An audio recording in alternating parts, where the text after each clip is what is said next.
Well, hello, ladies and gentlemen. Apologies for the technical difficulties we were having in the top half of the first. Zach Benoit alongside Max Purdon. It's the Guelph Royals taking on the London Majors. Just to kind of recap what happened in that first inning for you, Mikel Escato led things off, the shortstop, and he struck out swinging. Tucker Zadunik, he lined a ball into right field and reached on a single, stole second, and then advanced up to third on the pass ball. Christian Ainoa, he flew out to center field, and Starling Joseph just ended the inning off swinging for strike 3. Yeah, unfortunate with the technical difficulties, but we should be up and running now. Elvin Liriano, a pretty good start to his night. It's going to be fun to watch him go. He gets a lot of nods on these Tuesday games that we get to watch here together, partner. Last time out was on July 22nd in Toronto. 5 innings pitched, just the 1 run allowed, so he'll look to keep that rolling. And a really good matchup here between London and Guelph, 2 teams that are well above the playoff line in the second half of the season, where teams are really battling to try to get in that top 3 of the CBL standings. Yeah, in 5 and 4, they battle out in a 1-game play-in, and for the side of Guelph right now, they sit 17 and 13 on the year. This is, I don't want to label it as a must-win game, but it's kind of up there in a must-win game against a team in the London Majors who are 21 and 10 so far on the year. And you're going to have to come out, have a big game here. The Bats, they've been heating up as of late, partner. So we'll look to see if they can kind of answer things here against the major starter. Yeah, a lot of interesting additions for this Guelph lineup as well. And, we're getting to the point of the season where the playoff line there's so much of a divide between Guelph and the playoff line. They're 7 games up on 5th place, on 6th place. So that they're safely in the playoffs right now, and they are really going to try to have to chase down that 3rd place where they can avoid the 1-game play-in. So just quickly to go through the Guelph Royals lineup here. You see at the top, number 17, Ryan Dos Santos batting second, 27, Anthony Gilbert, 15. In the cleanup spot is Miguel Geraldo, in the 3rd spot is Miguel Geraldo. Victor Mascai batting 4th, number 18. Garrett Takamatsu, number 4, batting 5th. Nate Ochoa, new addition, number 40, batting 6th. J.D. William batting 7th. Number 8, Matthew Ward, number 10, is batting 8th. Ray, he gets, he picks up a fair amount of strikeouts, doesn't walk too many batters. So the big challenge is just facing that lefty starter. It can be such a curveball to face that, especially, if you're settled in as a lineup, you're mostly facing righties until you get to those reliever spots. So it's going to be interesting to see how Guelph responds to that challenge. Quickly here, Pimentel ahead 1-2 to Dos Santos. Here's the 1-2. Low and away, 2-2 now to the leadoff man for the Royals. Dos Santos has settled back into that leadoff spot here for the Royals. He was batting 9th for a good little while there after a bit of an injury. Takamatsu had his spot in the leadoff spot, but grounder right back up the middle, and Pimentel, he's going to snag it, and that's going to be a quick out number 1. Dos Santos got a good piece of it, but the pitcher, the 9th position there, coming through. Yeah, that was a really nice defensive play there by Pimentel. I mean, like you said, partner, that one was really smoked right back where it came from, and nice reflexes to grab it with the glove and very smoothly throw it over to first base for out number 1. Brings up the Guelph shortstop, Anthony Gilbert. He had a lengthy hit streak come to an end against the Chatham-Kent Barnstormers back on the 24th. How does he answer that? Well, he hits a big 3-run home run in what proceeded to be the kind of nail in the coffin against the Barnstormers on the 25th. They had a home-and-home game. Yeah, that game against Chatham Kent on Saturday, 8-4 win here at home for Guelph, was another one where they just found hits in the right moments. Gilbert crushes this to center field. It's trailing back at the track, and it will hang up for a long outnumbered. We're able to put up 8 runs, so just well-timed hits, finding spots in the outfield to get aboard and good spots, and that was really the difference. Miguel Geraldo here, and he's lifting that one at a play foul.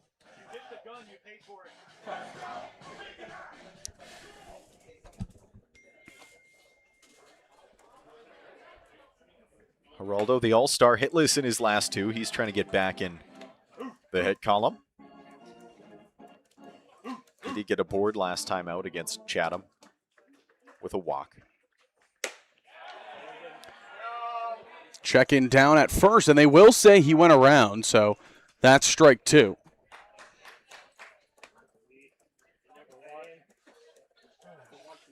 It's going to be interesting to see how this new look lineup for Guelph. Oh my goodness. That was high and inside. Geraldo had a duck out of the way. It's going to be interesting to see if they're able to gel. I mean, so many new faces entering the fold here for the Royals. You mentioned it was a pretty crazy day when it comes to transactions today. Again, the transaction deadline looming. J.D. Williams was returned from the injured list for the Royals. Guelph signed Franklin Kalomi, Nate Ochoa, Owen Newman. It was a pretty busy day here today. Ochoa is really one that we're going to have to keep an eye on. Geraldo watch that one go, so he'll reach via the walk after the full count. Ochoa will come up later in this lineup, and we'll talk a little bit about him when he does come up. But nice work by Geraldo. Takes a couple pitches pretty close to his person and is able to get aboard with a walk.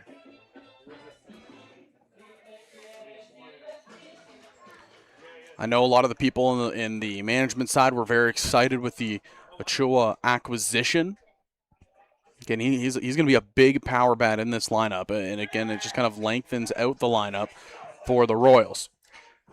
First pitch here to Maskai is missing low and away for ball 1.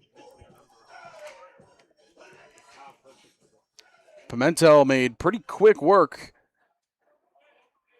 of the first 2 batters and proceeded to get a full count to Miguel Geraldo. This is a ground ball pulled foul down the right side, count running 1-1.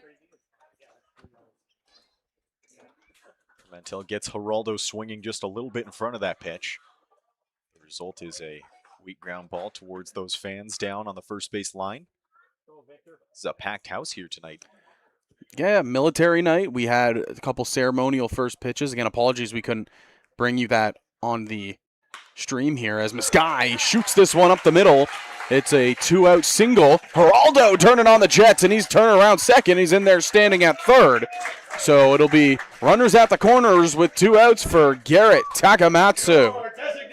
Maskai finds a spot in the middle infield there, and the ball just completely died out in that center field grass. Not much that Jared Burney could really do. He had to just race in and try to get a glove on it, but like I said, I mean, it just stopped rolling out of the blue. Well, the aforementioned Nate Ochoa looming on deck behind Takamatsu. Tak trying to get him his first at-bat here as a Guelph Royal. And obviously we don't have the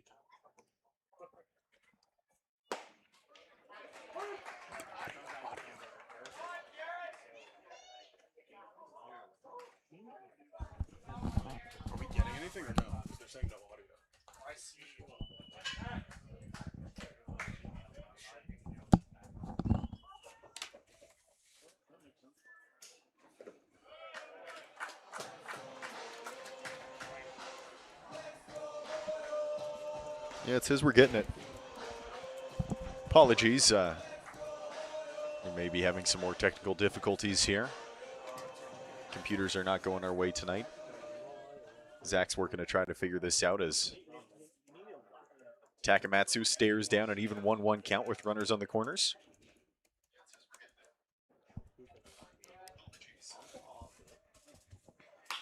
Tak lines this up the middle, and it's going to be a 2-out RBI single for the designated hitter. Nice work by Garrett Takamatsu there. He comes up in a really big spot with the runners on the corners and 2 outs, and that one maybe a little bit in on his bat, but he just muscles it out towards center field, gets it down for the base hit in a clutch spot, and the run does come around to score. And Guelph takes this early lead, and now it is time for Nate Ochoa. This is going to be a fun at-bat. Again, Nate Ochoa, one of those new acquisitions here for the Royals. A lot of people were excited. His batting practice, all I heard was just people ranting and raving about how hard he was hitting the ball. He's listed at 6'7". Maybe most impressively about Ochoa is that he's intending to be a two-way player here in the CBL. After 3 seasons in the minors with the Washington Nationals organization, where he was a 6th-round pick all the way back, actually, I believe it was in 2022. AGM Ryan Eakin said that Ochoa was at the top of their list for a guy that could play the left side of the infield. Also excited about the fact that he's converting to be a two-way player. 0-2. This is chopped to third on a high hop, and the third baseman will just step on the bag. That is over there, David Dreyers for out number 3. So one does come across on the Garrett Takamatsu single, but that's all the Royals can muster.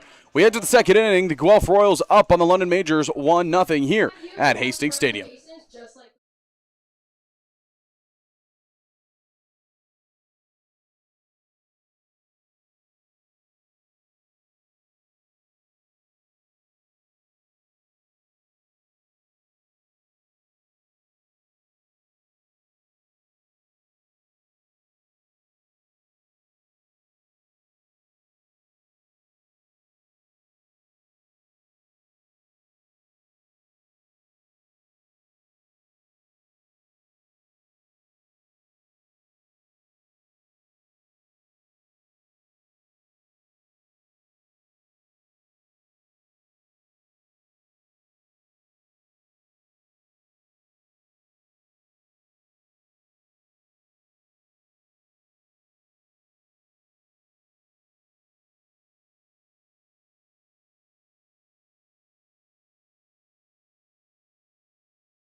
Welcome back here to David E. Hastings Stadium. Again, Zach Benoit alongside Max Purdon.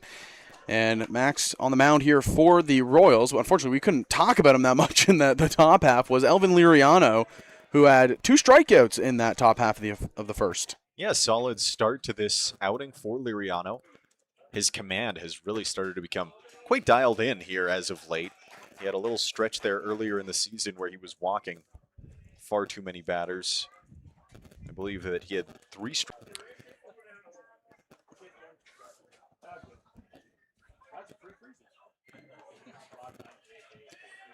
Yeah, Liriano, like you mentioned, he's starting to find his stuff. And, you know, it seems like every time me and you are here together, it's always Elvin Liriano on the mound, towing the slab. He likes these Tuesday starts. Something about him. Something in the air. It's a good day if you're a fielder here at Hastings Stadium. A little cloudy in the sky, not too many shadows being cast upon the field.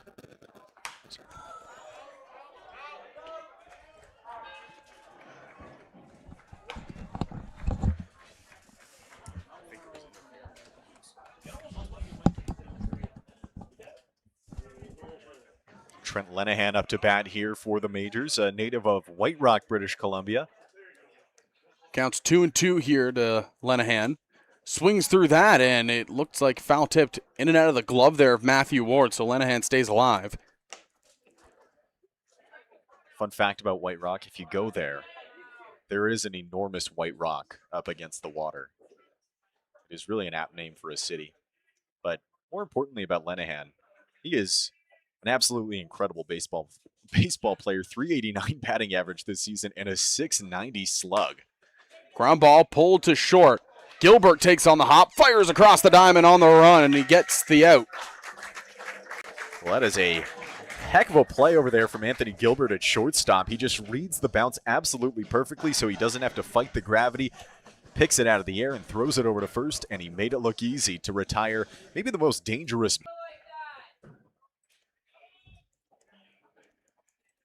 Diolio here in his 4th season with London. This is lifted, right field side, and that's just going to keep tailing out of play for foul.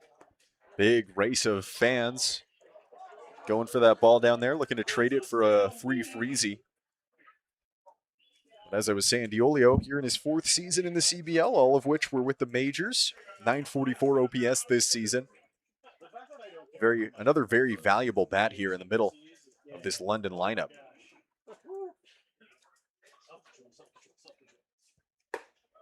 That's high for ball 1. Count running here to the backstop, Diolio. 1-2.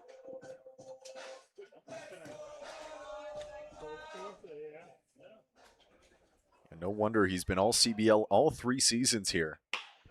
Ground ball pulled to third. Diving is Ochoa, and it's by him. And Diolio has himself a 1-out single. Ochoa just couldn't find his footing as he tried to set off towards the ball over there towards the third base. Looked like he started to slip a little bit as he made his move towards the ball, and that allowed the ball to roll into shallow left field for the base hit for Diolio.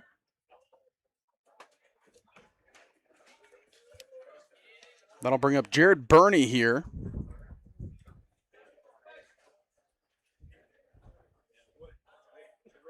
Burney, a native of Atlanta, Georgia.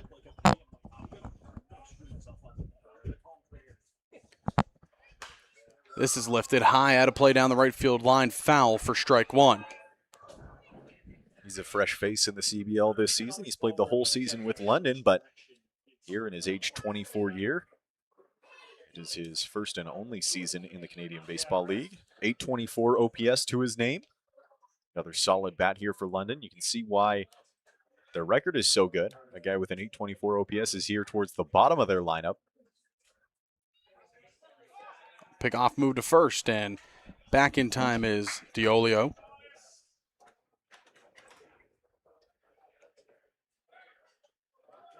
Diolio, not much of a stolen base threat, but Liriano keeping an eye on him, just inning against Hamilton back on Sunday.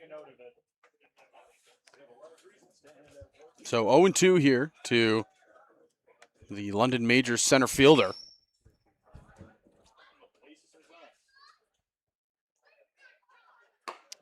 And Liriano misses with the fastball in the outside half. Count run now, 1-2.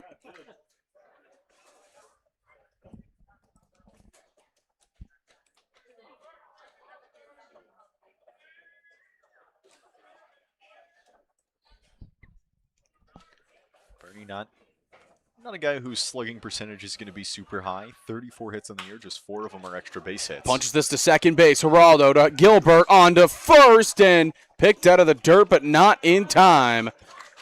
They'll get the fielder's choice with Diolio running to second, but they can't get Burney speeding out of the box. Burney is a fast runner. He's got 11 stolen bases on the air, and he flashed it there. Able to beat out the throw to negate the double play. But nice work by Liriano to get the ground ball.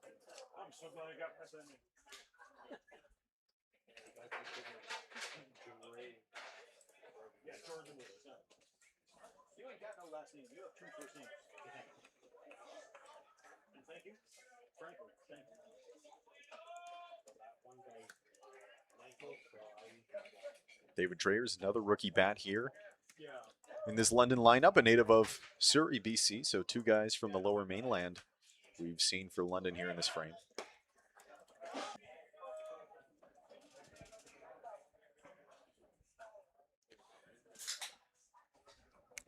So Bernie, like you said, swipes second. Now runner in scoring position here for David Dreyers.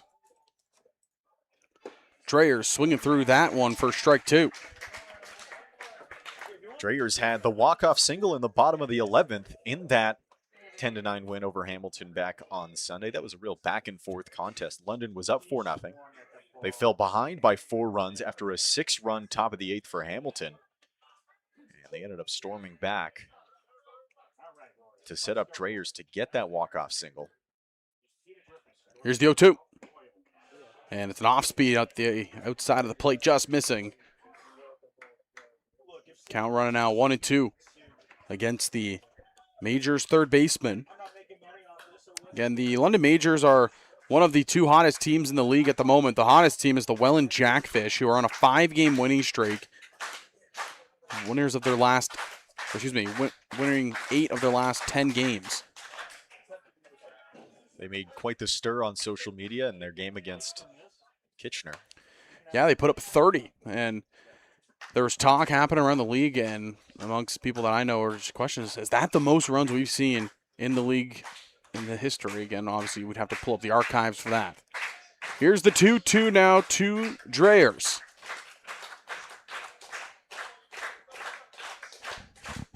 Ground ball pulled to first. Maskai will take it on the high hop, and he'll step on the bag to retire the side.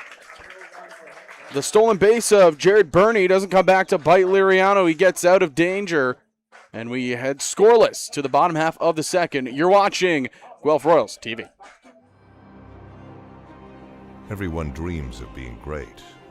Only a select few can be iconic. But only one is chosen. Introducing the Chosen One from Rawlings. The all-new one-piece composite iteration of the top-rated and established Icon BB Core bat.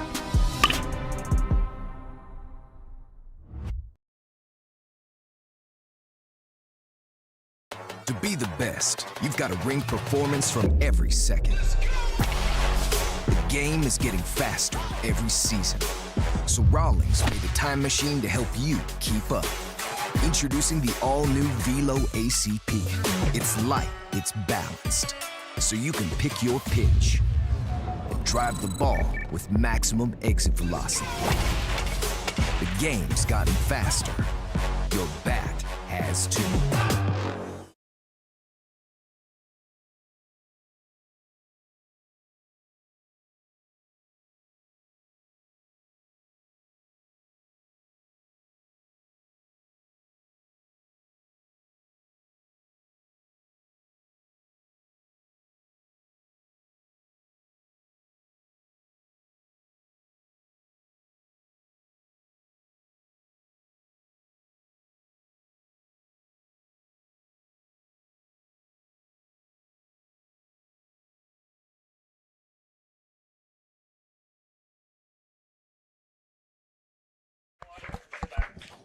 Welcome back here to Hastings Stadium.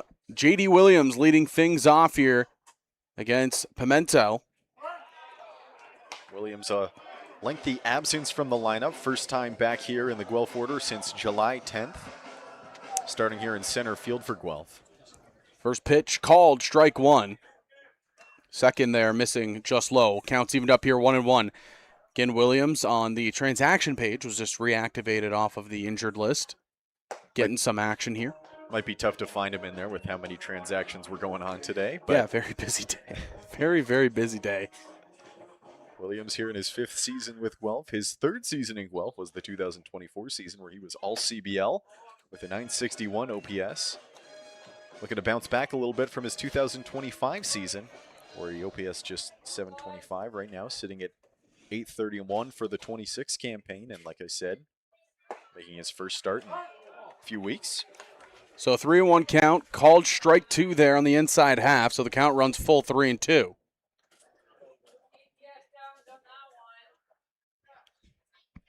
Williams needs to go into protect mode. This is grounded. Second base, taken on the hop.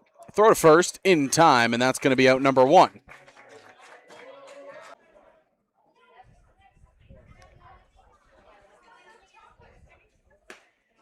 Matthew Ward, first pitch into him is called a ball outside.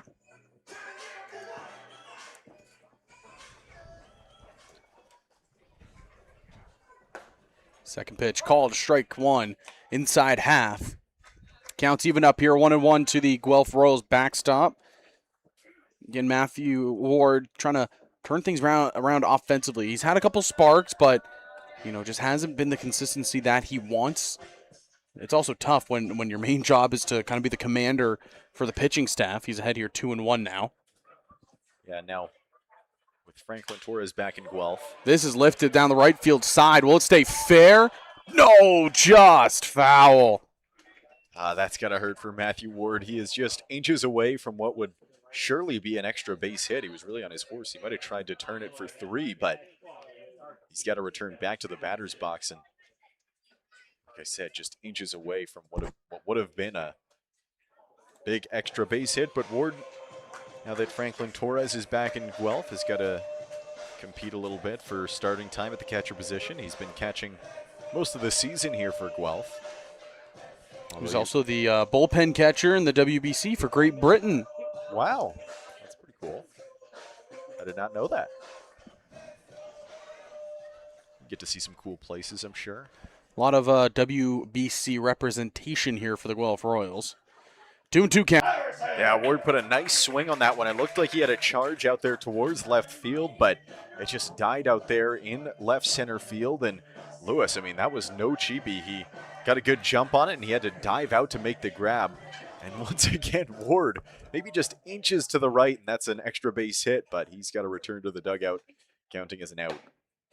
So I'll bring up the number 9 man in Ashton Patterson. Patterson has been patrolling center most of this year as he flares it out, and it is caught by the shortstop.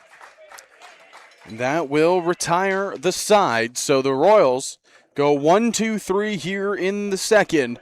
Are unable to figure out Pimentel, who strolls off the mound, head held high. We go over to the top half of the third inning. You're watching the Guelph Royals and the London Majors.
So just got a little bit of tad bit of information here. So June 3rd, 1990, it was the Brantford Red Sox at the time taking on Hamilton in a game where Brantford lost 32-20. So I believe that is the most runs we've seen posted, 32. And this was a lengthy message I got from the fantastic Dan Dominguez. He said that this was despite Brantford hitting 2 grand slams off the bats of Dan Burns and Joe Steffen. The newsworthy game was even mentioned by Tom Cheek of the Toronto Blue Jays broadcast at the time. Brantford also fared better over the course of the 1990 season, finishing with a 20-13 record. They reached the, at the time, IBL Championship Series against Kitchener, but were unable to win. They had a shortage of pitchers, and they fell in Game 5. Paul Evelyn pitched in Game 5, and he pitched 48 hours earlier. So, just a little history lesson there. If you were broadcasting that game, a 32-20 game, how would you feel? I mean, would you feel like angry? Because you'd be there a long time, no doubt about it. But you would also feel like you'd be witnessing history. So I feel like I would be conflicted. What do you think? What's your take? I'd be tired, I know that. By the end of it, I'd be exhausted if I was the one calling it. curious the amount of home runs that were hit. I'm sure, I mean, I can get that information very easily, but You could probably build a demo tape off that Just game one alone. game. 52 runs. counts 1-1 here to the number 9 hitter, Jordan Lewis. Swinging for strike 2, counts 1-2. Escato waits on deck. Again, he was sat down to lead off the ball game on a swinging strike by Elvin Liriano.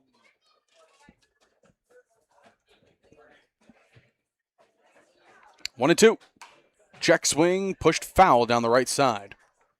Iriano has retired the side and faced just 4 batters in each of his first 2 innings. Looking to put together another nice start. Like we talked about previously, he's really started to put everything together now. He's still getting those strikeouts and he's limiting the free passes. This is skied over to the right side. Everybody coming in. Dos Santos now camped under, and he'll make the grab for out number 1.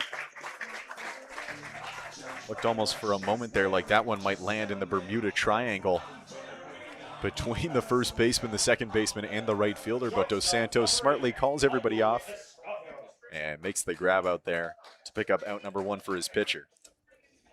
So this is, again, the leadoff man, Michael Escato, the 24-year-old out of Santo Domingo, Dominican Republic. Pardon me. Another rookie here in this London order. I was also about to say, his first year, tremendous stuff he is doing for the side of the majors. 31 games, he has 52 hits, 7 doubles, 9 home runs, 26 RBIs, and he's batting a very leisurely 361. Watches that one go by, counts even up here 1-1. Yeah, that's going to play. When you're batting 361, That'll play. And you're also putting up 16 extra base hits, 9 of those being home runs. All out of the leadoff spot, too. Yeah, that's the making of a very dominant hitter. Ward has to block that one low, counts 2-1.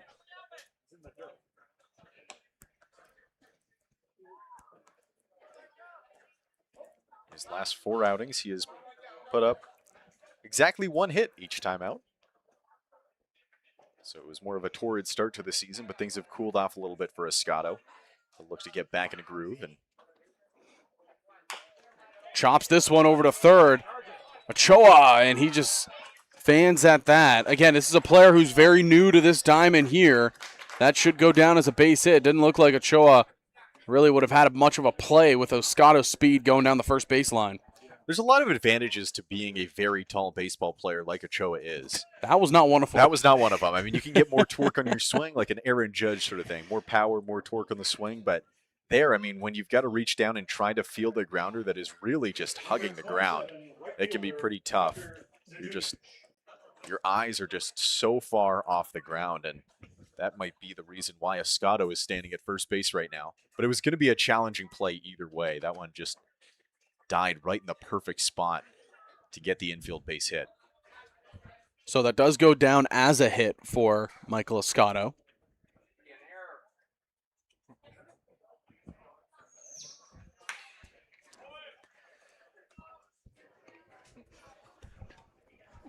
First pitch swinging here is Tucker Zadunik, and it's fouled to the backstop. 0-1 goes the count. Zadunik got aboard his first time on, picked up a single, and then it advanced to third base after a stolen base and a wild pitch, but Majors were not able to bring him home.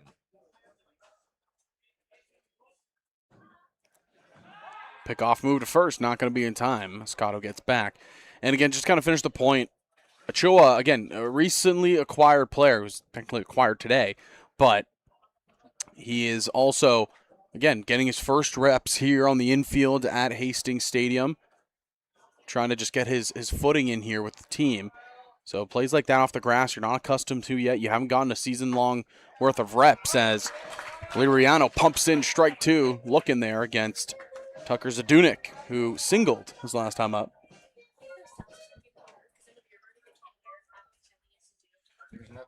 Yeah, it's tough when you don't have too many reps here on this field. Obviously, every field's got its own character. The bounces go all sorts of different ways at every different ballpark, but it certainly is a bit of a soft landing here for Ochoa with the way that the clouds are stopping the shadows. Scotto takes off for second. It's a swing and strike 3. Do they get him? No.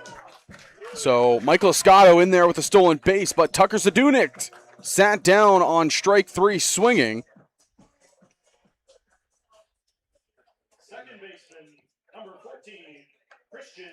It wasn't a bad pop there for Matthew Ward, the backstop position, but the throw skipped into second base and it was a little bit left of the bag, so made it fairly straightforward stolen base for Escato. He advances into scoring position. Well, this brings up another one of those dangerous rookies in Christian Anoa.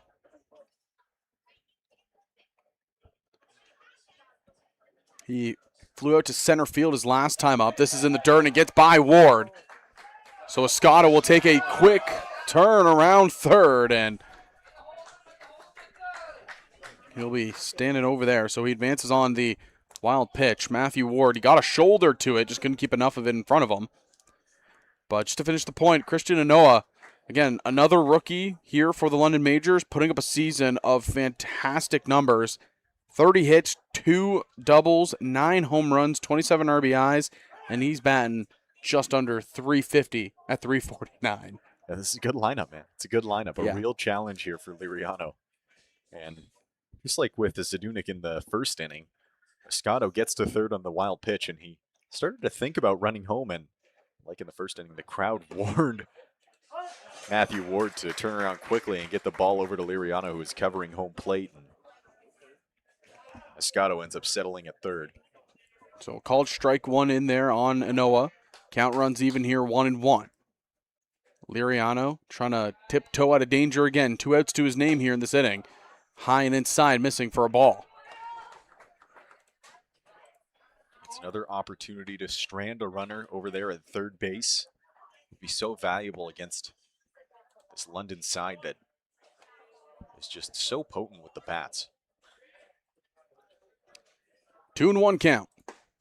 In there, looking for strike 2. Just absolutely froze him with that pitch. You could tell, and Noah had no idea what he was looking at until it was in there for a strike. Yeah, if you're Liriano, you want to kind of hold it here. Starling Joseph, the designated hitter, waiting on deck. Again, the former big leaguer in Starling Joseph, spent time in a couple of different organizations. 2-2 count here, 2 outs. Crowd's getting restless. Here's the pitch.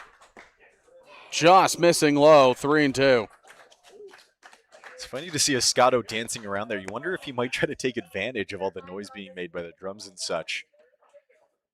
Because he is jumping around with the left-handed pitcher Liriano up. It's not going to do much to distract him, but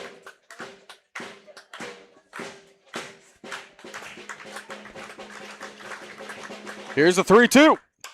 Lifted down the right field side, and that's going to tail foul. So we'll do it again. I would love to see it. A runner on third base. Oh, my. Sorry. Just watch the kid slide into the fence down there to get the ball. He wants the freezy. Or she. I can't tell.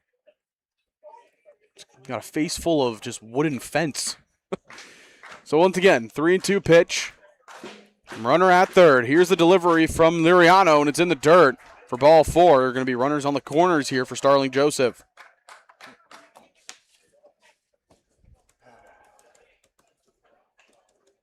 Designated hitter number 7, Starling. Just to finish the point I was making earlier, I would just love to see a runner on third base take advantage of all the noise from the crowd and make a run for it and try to steal home.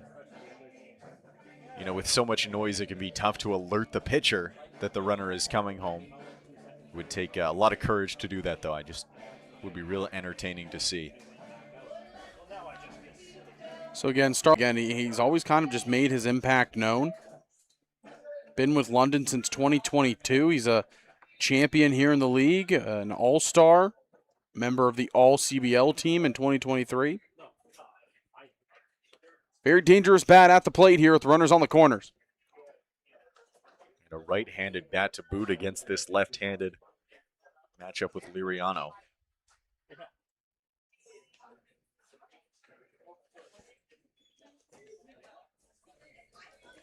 Majors looking to convert on another opportunity with a runner in scoring position.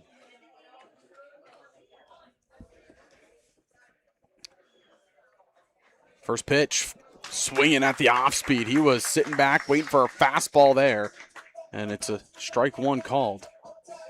Joseph is a very large man, 6'4". He looks every bit of it, 250 pounds at least, according to the CBL website. And again, he looks every bit of it. Very muscular, just a very large frame. When the Majors came and visited the Maple Leafs a couple weeks ago, I mentioned to my other broadcast partner, Thomas West, I mentioned to him that Starling Joseph, he just looks like a big leaguer. Yeah. He kind of has that just kind of look to him as he grounds this one to third. Ochoa there, and he makes the grab and tosses it across the diamond in time for out number 3. So no damage from the runners on the corners. Elvin Liriano works out of it yet again. We'll head to the bottom half of the third inning. The Royals looking to extend their already 1-0 lead. You're watching Royals TV.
So we're back to the top of the order here for the Guelph Royals. Again, Zach Benoit alongside Max Purdon.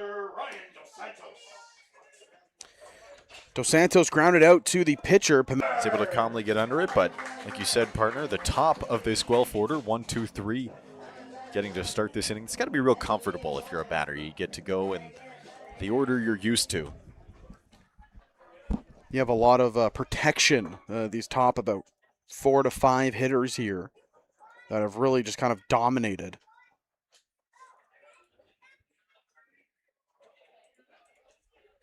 Gilbert's first time up, he sent one out to center field, and just like we saw with Dos Santos in that last at-bat, it resulted in an out. Jared Burney made the play back in the first inning.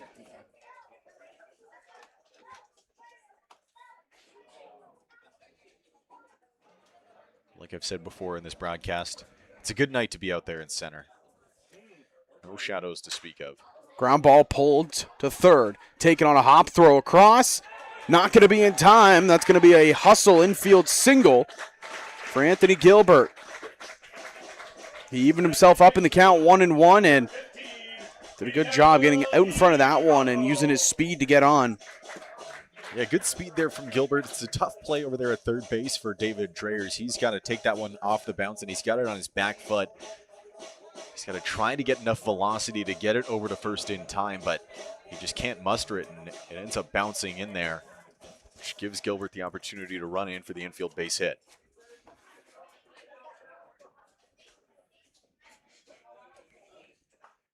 And they're going to say he went around there for strike 2. A couple of close calls to start this at-bat. Now he's facing down on 0-2 count. Once again, looking to pick up his first hit in 3 games.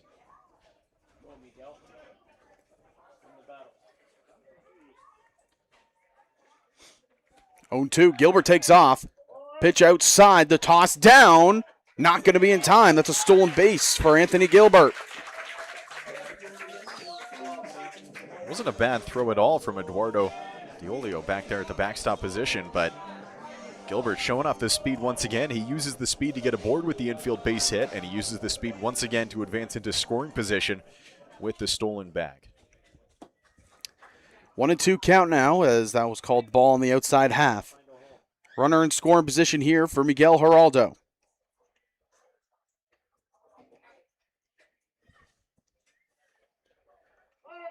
Pimenta, a long hold and a long check over there at the runner. That was a real staring contest over towards Anthony Gilbert at second base, but Geraldo had none of it. Called time. Gilbert, just 3 stolen bases on the season coming into this one. Check swing, hit over to third. Can't barehand it. And it's a swinging bunt single for Miguel Geraldo. Sometimes you get lucky, partner, and that was one of them. Geraldo, it was an off speed that was breaking into his back foot. Check swing, and I mean, it's a perfect bunt down the third baseline, and he's able to leg it out. He'd probably tell you he tried This one down the right field side, but foul. Pimentel's gotten 2 ground balls, both of which resulted in infield base hits. Now he's facing down runners at the corners with just 1 out, and this is not an easy part of the Guelph order.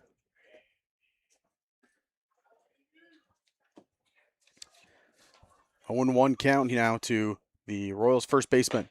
Swinging through that one, an aggressive hack out of Meskai.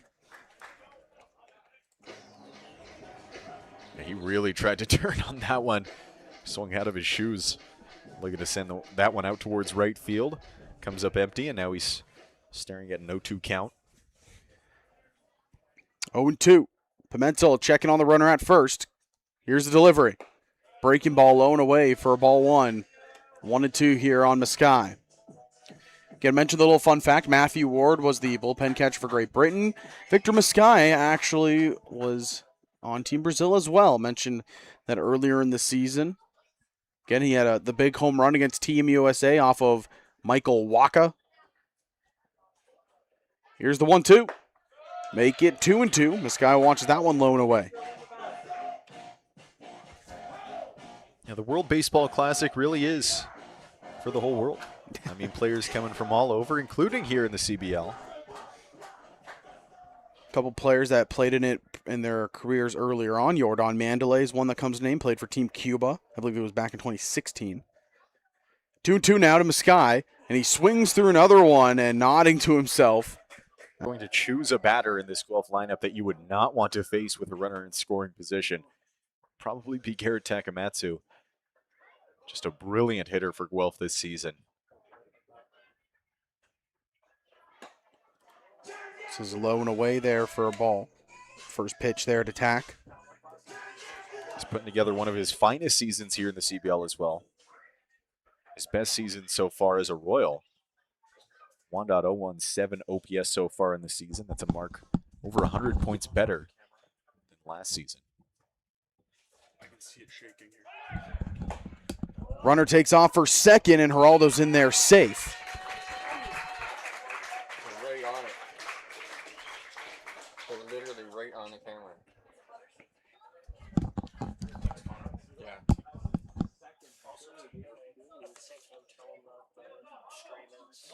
They shouldn't even be near the camera at all. Yeah, they're not even Go by. supposed to be in there. Diolio there took a bit of an awkward bounce towards second base and forced the infielder to come in and pick it and have really no chance at the tag. And now 2 runners in scoring position with Takamatsu ahead in the count.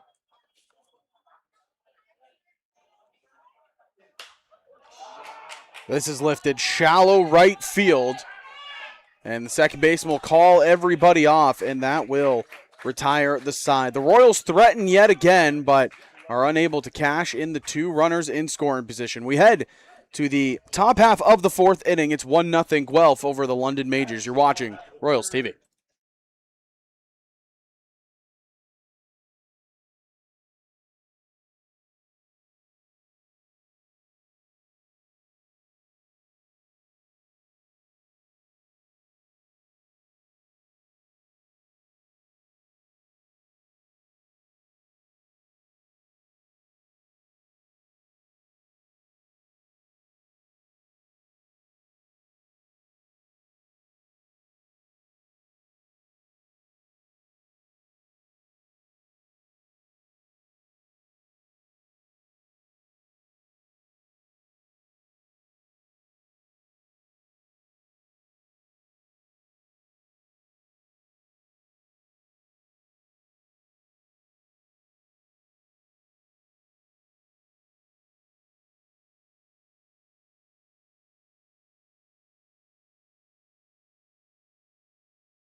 Trent Lenahan. Welcome back here to Hastings Stadium. Zach Benoit alongside Max Purdon.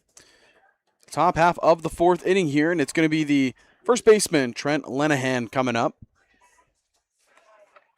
Again, apologies, folks, for the technical difficulties we encountered earlier in the game. We're still trying to sort through them all here.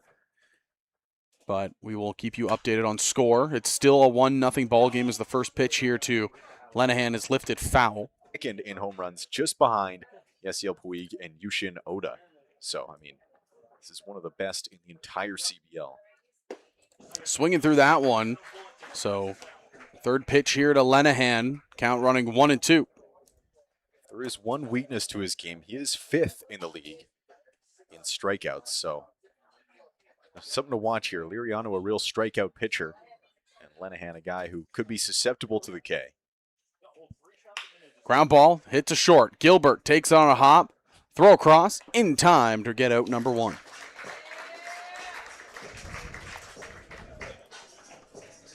Second straight time grounding out to shortstop for Trent Lenahan. And, I mean, that was a pretty impressive play by Anthony Gilbert over there at shortstop. It took an awkward hop as it transitioned from the grass to the dirt. And Gilbert had no issues with it, reacted to it, made the pick look easy, and threw it over to first to retire what we said was really one of the top players in this London lineup. This will bring up the backstop, Eduardo D'Olio. He watches the first one go by here for a strike. Again, D'Olio, he had a single back in the second inning. It's always a good sign for a pitcher when you get the batter to jump out of the way. Ground ball pulled to third. Ochoa. And then it lands in the zone for a called strike, and that's how we started that at bat against D'Olio, and retires a guy who got him for a single earlier in the game. Looking for his first clean inning, or 3-batter inning is Liriano. Jared Burney, the center fielder, coming up here. He'll watch one in the dirt for ball 1. Burney seen some action out there in center field here tonight. His first time on, he got on a fielder's choice and then advanced the stolen base. He's a very speedy runner. Picked up his 12th stolen base of the season earlier in this one.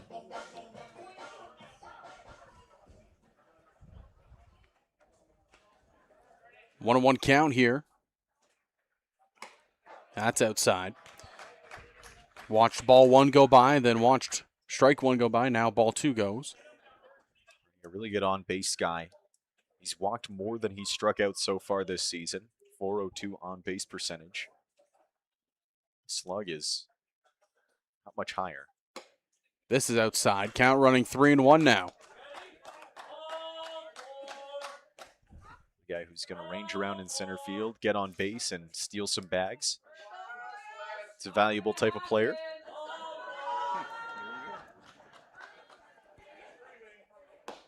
Low inside, and Burney will reach on the walk. And you have to imagine he's going to be looking to steal at the nearest opportunity.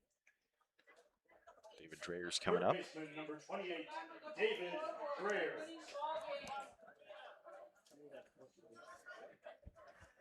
David did first pitch swinging and popped up to the second baseman, Geraldo, and he'll make the grab.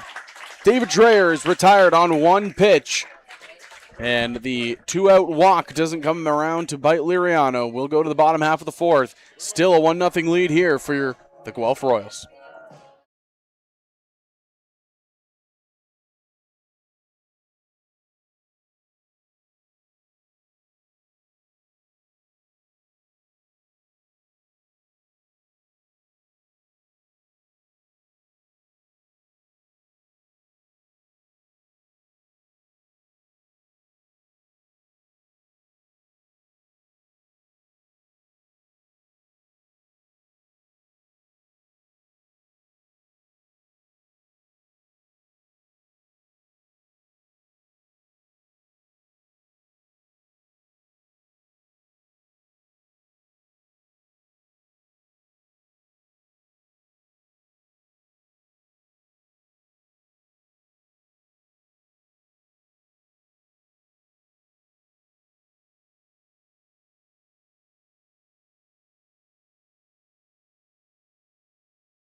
Welcome back here to Hastings Stadium. Nate Ochoa here in his second at-bat in his Royals career. Interesting note about Ochoa. So, on the CBL website, his name is listed as Nathaniel Ochoa. On the Royals website, when they announced his signing today, he was listed as Nathan Ochoa. And on the lineup card that we were given here in the broadcast booth, he was listed as Nate Ochoa. So really, 3 different ways you could say his name. We have a little stoppage here because there's a concert going over in the beer tent. And they had to tell the kids to stop rocking over there. So the count's 1-0 here. It's challenging his counterpart at third base in David Dreyers over there at third base. But calm ground out as Pimentel retires the first batter he sees here in this frame. brings up J.D. Williams, who grounded to second his last time up. Again, it's kind of been a pitcher's duel between these two. On the early stages, Pimentel throwing a really solid game for the side of the London Majors.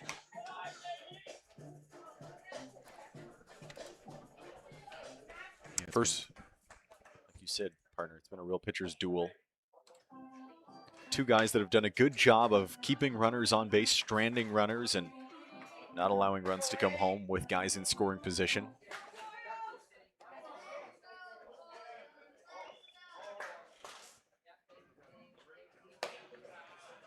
Two and 1 count now as J.D. Williams watches that one go by for strike 1.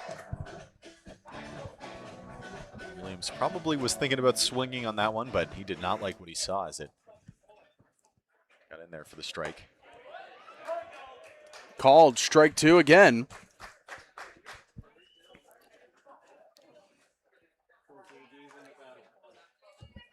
Royals trying to get a base runner here. Miguel Geraldo's last one to reach on that single as Williams lifts this down the right field side, and Lenahan will make the grab down the right field line for out number 2. Lenahan makes a nice over-the-shoulder grab. A couple of fans over there on that first base side were looking to see if maybe they could make a play on the ball, but Lenahan tracks it down. The number at the backstop here, number 10, Matthew Ward. Again, he lifted a ball out to left field his last time up, but it was Jordan Lewis making a phenomenal diving catch, which was the deciding factor there for Ward. Again, we also seen Ward lift a couple of those ones, especially last Saturday as well. He pulled one into left field, but the wind kind of just killed it, and that was kind of similar. He just missed the barrel. Wind kills the balls. He fouls that to the backstop, evens up the count, 1-1. Yeah, you can see there is a little bit of breeze that's coming in towards home plate out there in the outfield. Or maybe it's going the other way. I can't really tell. Oh, it's going the other way. I think it's pushing outwards. Trust me, I can't see either. That's why I wear glasses. It's hard to see. The flag is going. Now it's going to right field. As that's in the dirt, counts 2-1. Ward also hit that one down towards the first base line that was foul by mere inches in his first at-bat. So a really frustrating first at-bat for Ward. He hits one down the line that just goes foul, and then he gets robbed of an extra base hit by a diving grab out there in left. Called strike 2 there on the lower corner.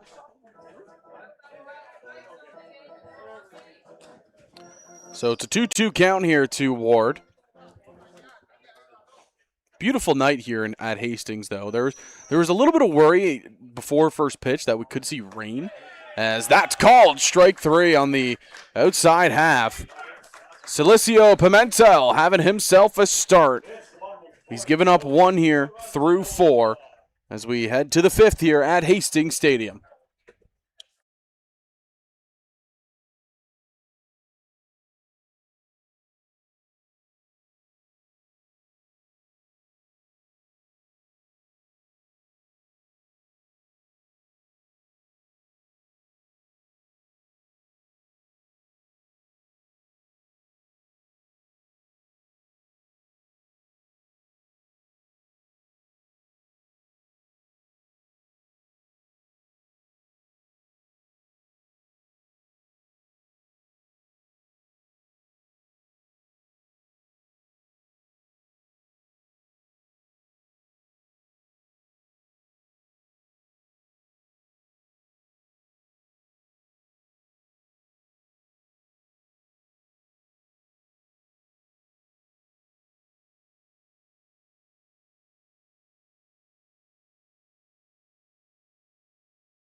Welcome back here to David E. Hastings Stadium. Zach Benoit alongside Max Purdon.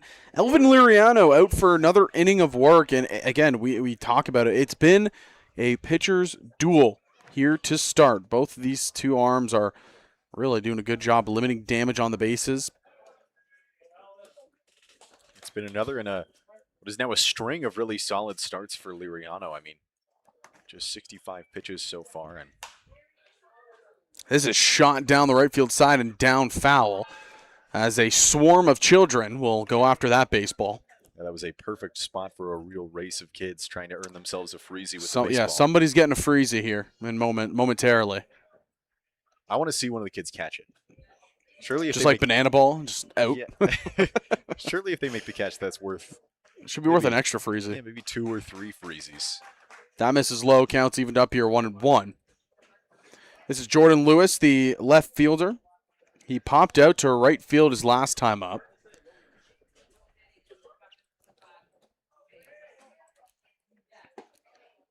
Inside half, called, strike 2. Lewis had that incredible catch out in left center earlier in this game. In his first at bat, he flew out to right field.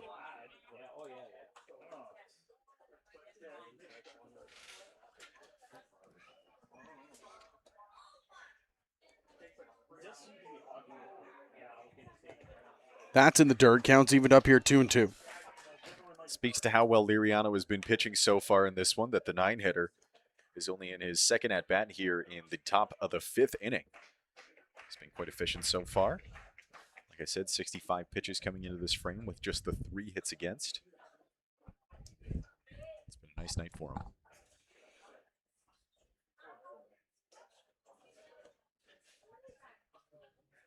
Here's a 2-2. Lifted to center field. This is deep. Williams tracking back, and he'll make the grab for a long out, number 2. J.D. Williams had a really nice read on that ball right off the bat. You could see that he got a really quick jump, and he ran right to where the ball ended up landing, and he sits down the batter with a nice grab out there in center field.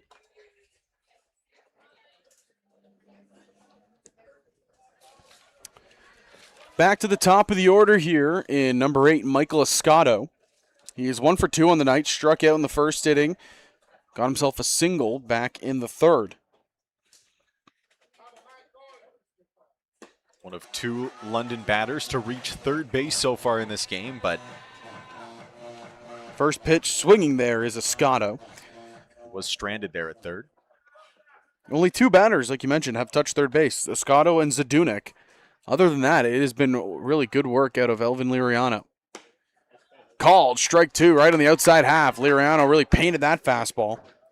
And he's out in front of another batter. It's just felt like he's been in complete control for most of this game. 0-2 count. Here's the pitch to Escato. Fouls this off the right side. And we'll do it again. Even when Liriano finds himself in a position where, there's a runner on third, a runner in scoring position, traffic on the bases, he's done a good job to collect himself and clean up these innings and strand runners on base. Here in this inning, he is just in total control, getting ahead of batters. And time will be called here by Escato.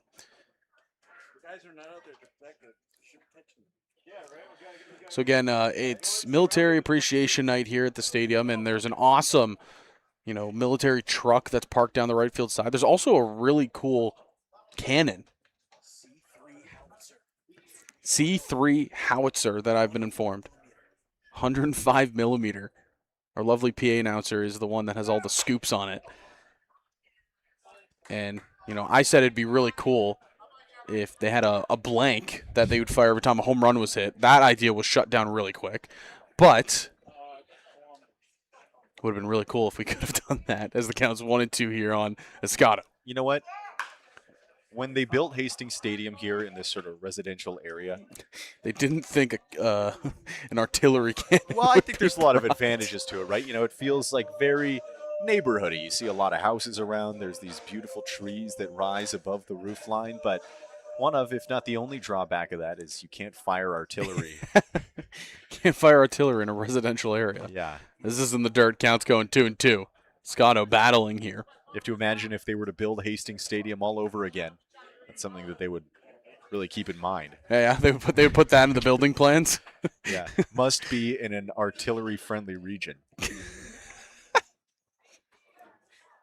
2-2 count to Escada here.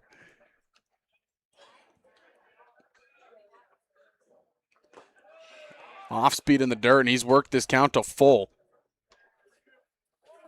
It's a good at bat from Escado after falling behind 0-2. He's kept himself alive and taken enough pitches that he's had 3-2 in the count. He swung at some tough ones here, but for the most part, he is battling. Liriano trying to avoid any runners on with less than 2 outs. Here's a 3-2. In there! Strike 3 looking. Escado not happy with the call, but Liriano, he'll take it. That's another punch out for the big lefty. Well, that is just a huge strikeout for Liriano. Gets out number 2 in front of Tucker Zadunik, who is one of these real dangerous batters here for London.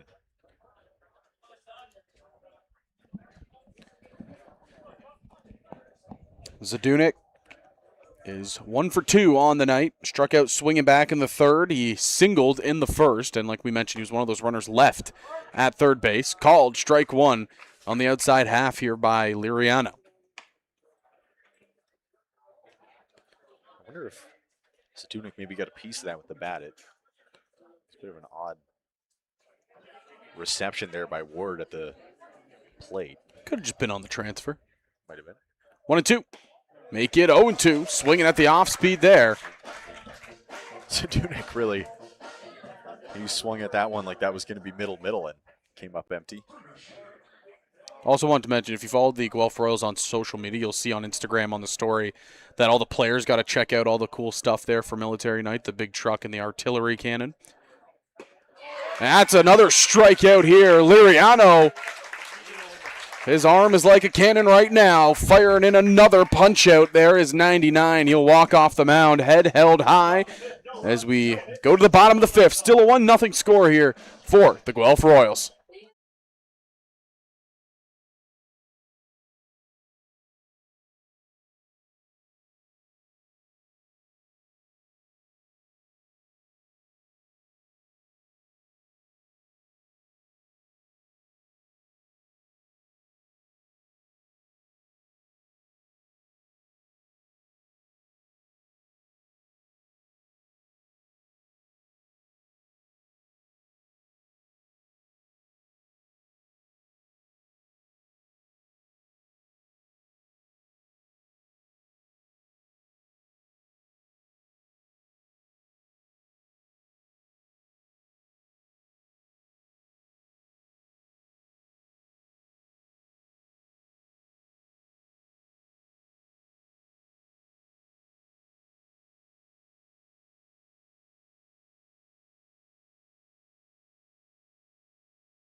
Welcome back here, bottom of the fifth. It'll be 9-1-2 here in the Royals lineup. Patterson leading things off, followed by Dos Santos and Gilbert.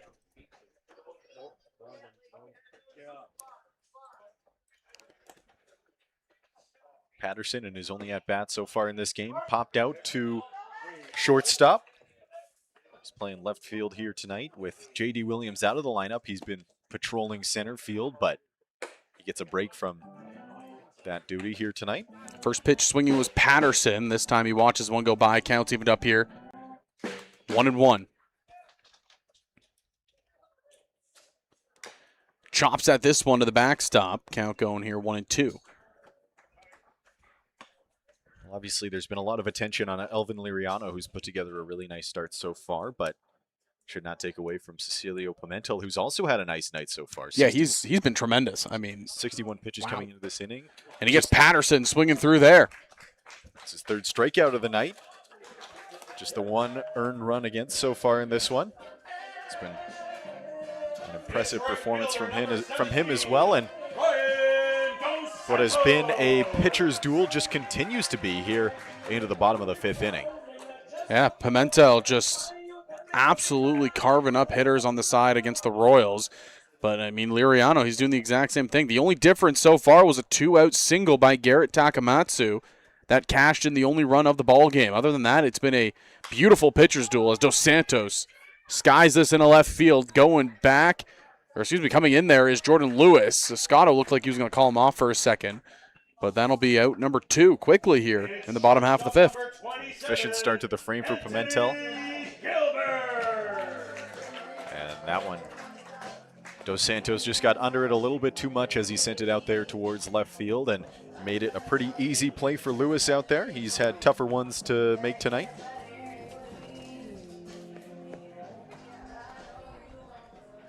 Gilbert singled his last time up. Advanced all the way to third base, but the Royals weren't able to cash in the run.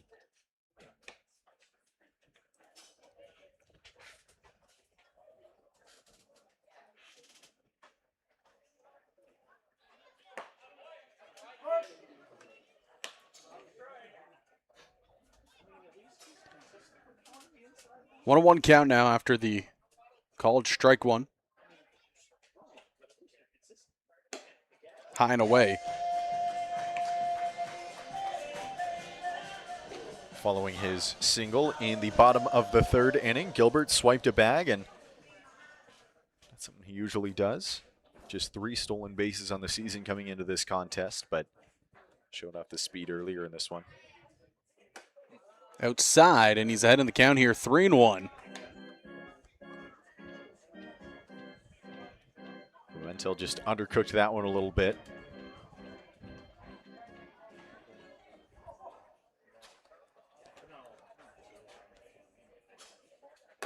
And misses high. Gilbert, he'll work the walk.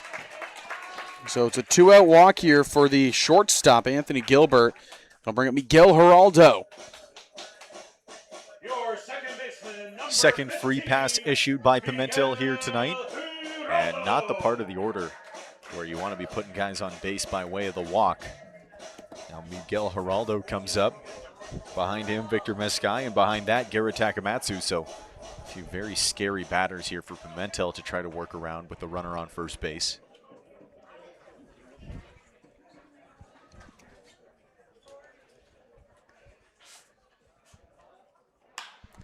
Geraldo skies this to right center field, deep at the wall, and the catch will be made. So it's a long out number 3, but they get out of it after giving up the 2-out walk to Anthony Gilbert. We'll go to the 6th inning, and it's still 1-0 here for the Guelph Royals over at the London Majors.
New pitcher on the mound here for the Guelph Royals. They'll go to the young left-hander Liam Watt, who is having a tremendous year here for the Royals. Last time out, he did face the London Majors, got the win in that one, went 5 innings, gave up 4, and he'll look to kind of fix things here. He's been bouncing back and forth between the bullpen and the starting role, and the Royals are trying to figure out where he fits in best.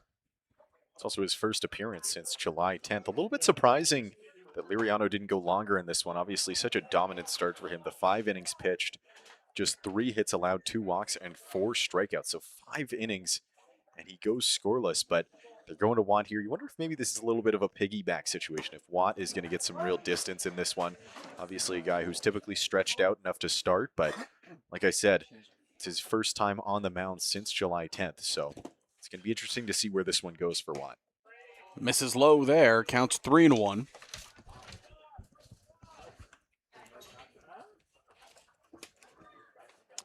He faces Inoa, Joseph, and Lenahan, the heart of this lineup coming up. And he'll walk the leadoff man here in the inning.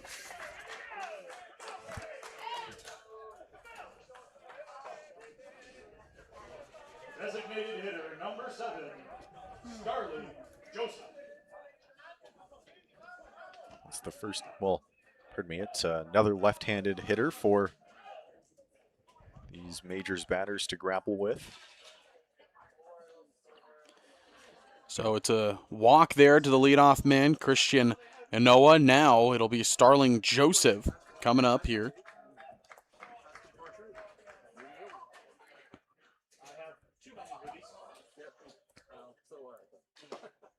That misses inside, and that was a good off speed there. That Watt just didn't get the count. Wait a minute. Your consistency is lacking.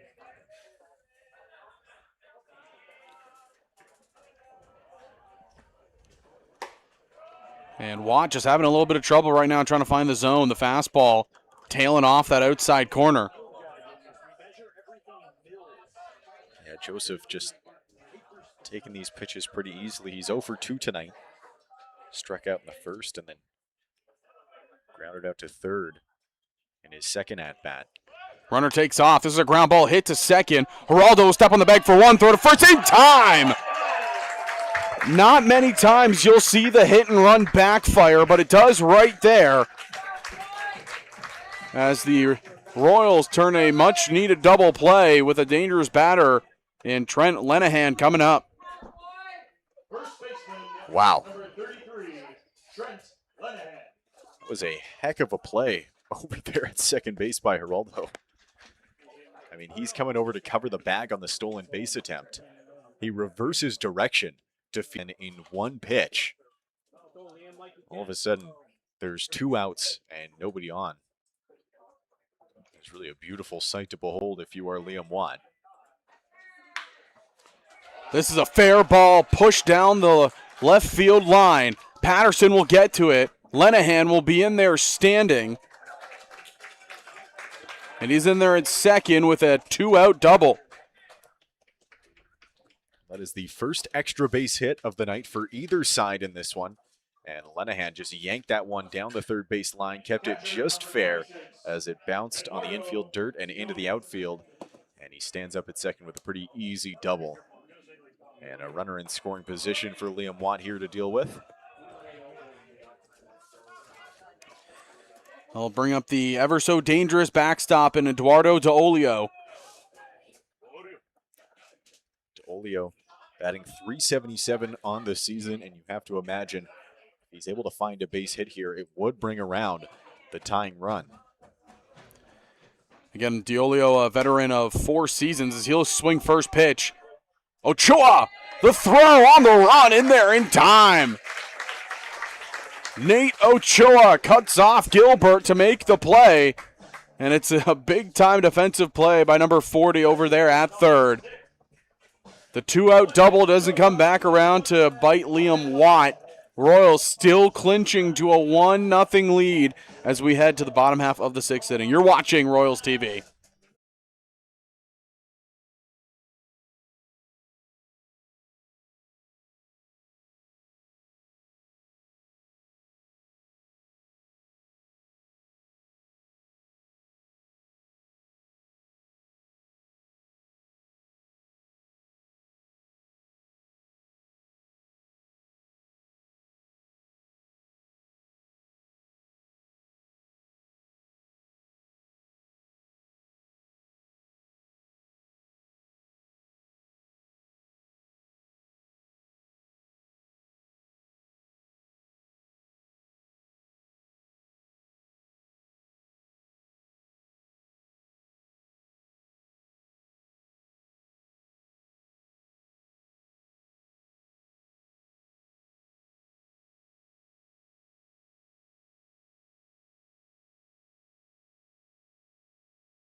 Welcome back here. Bottom half of the 6th inning coming up. Victor Mascai leading things off. He's 1 for 2 on the night. Struck out last time up on a couple of really high and inside breaking balls that kind of tied him up.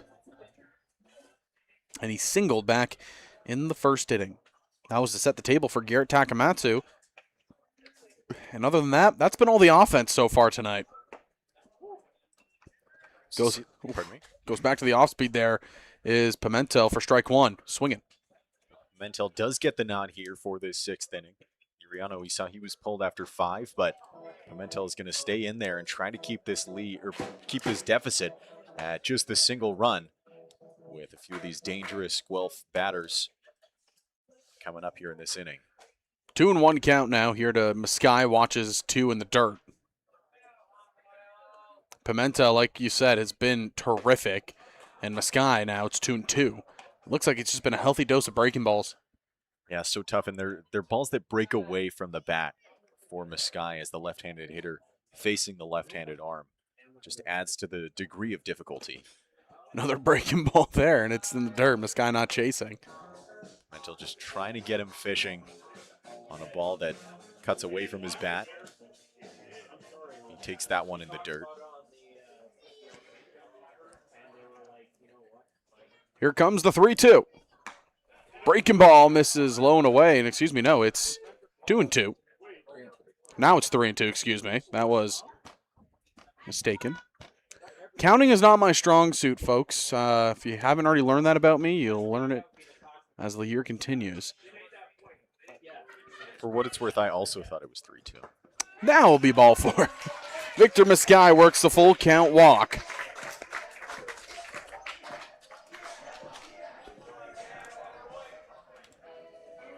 Getting the leadoff walk aboard in front of Garrett Takamatsu. Very solid work there for Victor Mascai, especially as the left-handed hitter against the left-handed arm. We saw him have some trouble against those breaking balls, but he's able to take a couple in the dirt and advance to first base with the free pass. And now you get the righty-lefty matchup.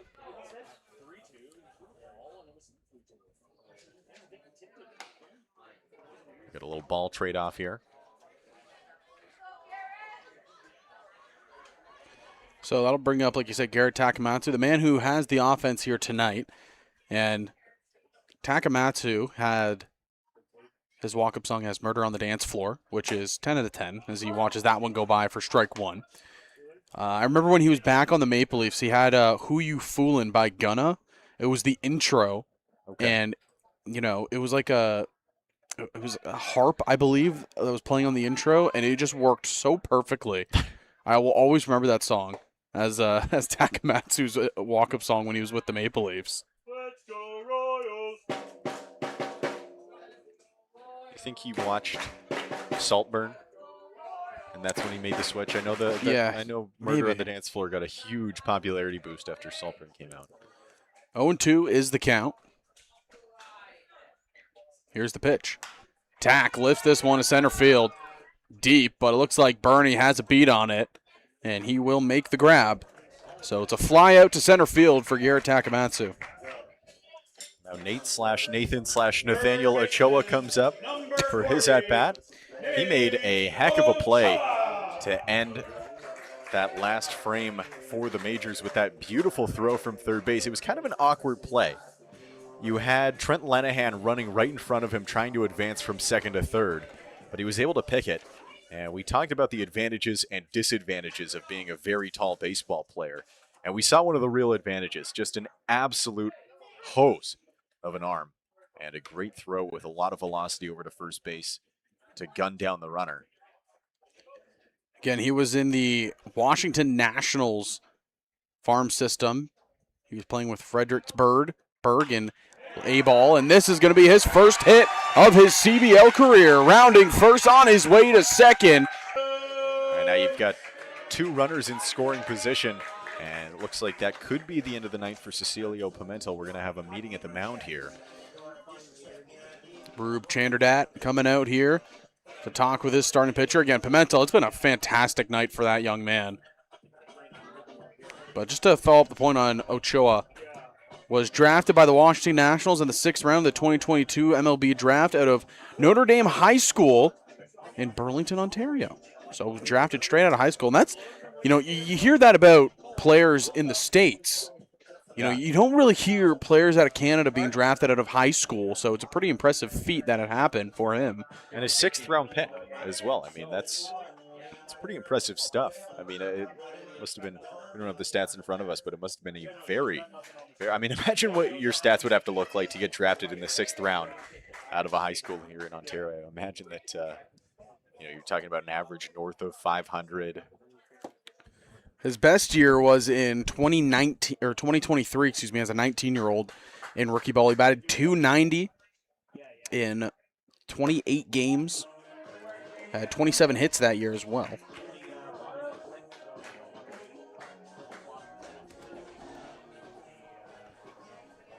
Started out in the Summer League with Trenton in 2022.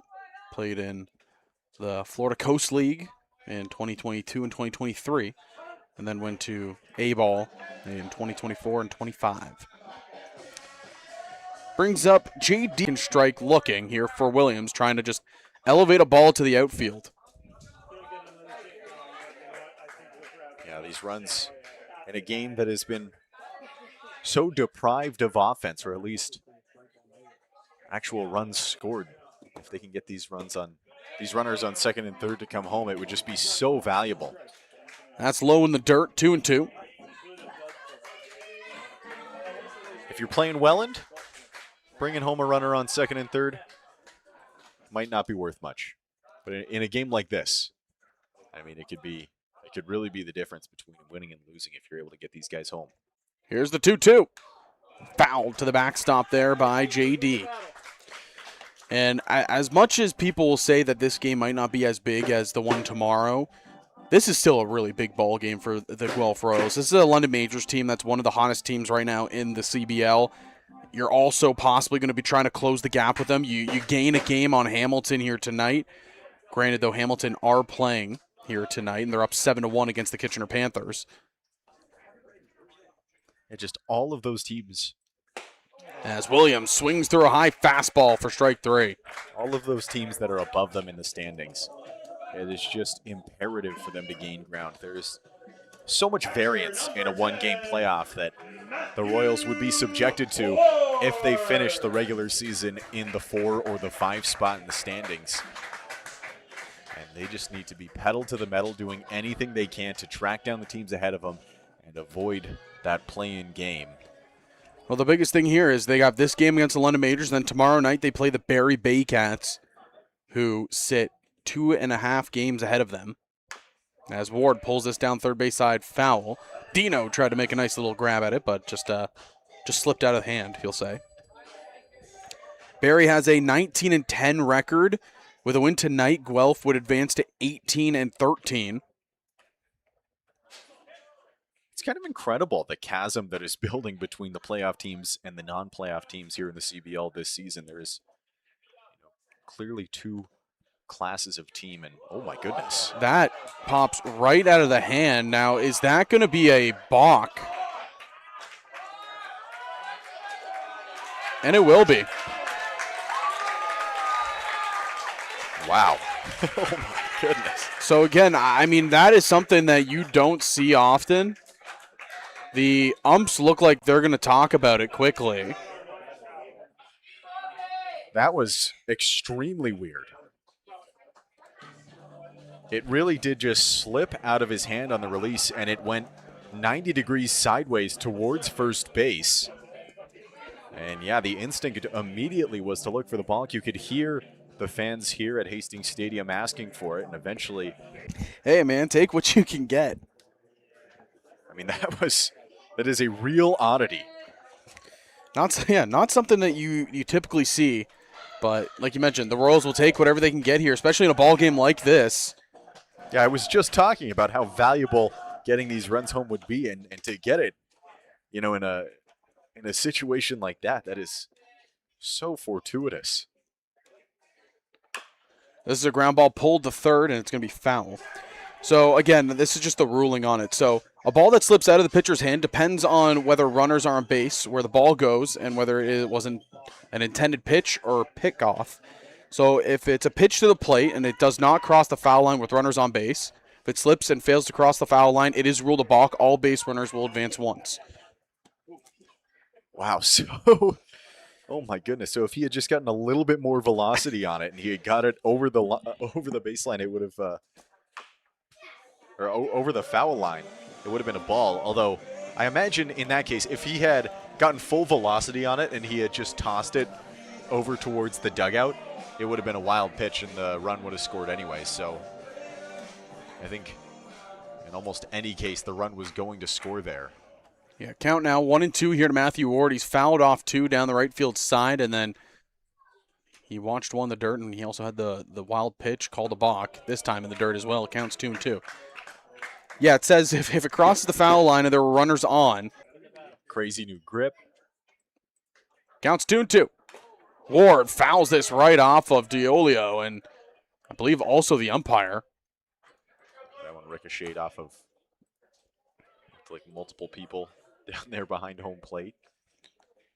Let's go Royals! Let's go Royals! And we got this drumming here. Prime opportunity for a stealing of home. I'm just going to say. 2-2 count, 2 outs. Runner standing at third. Pimentel trying to get out of this inning here. Long hold. Here's the delivery. It's a breaking ball. It goes to the backstop. And that's going to score Ochoa.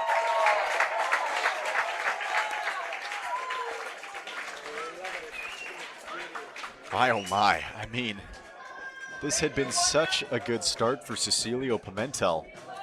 And that's 2 pitches in this inning that he just completely loses the grip on it.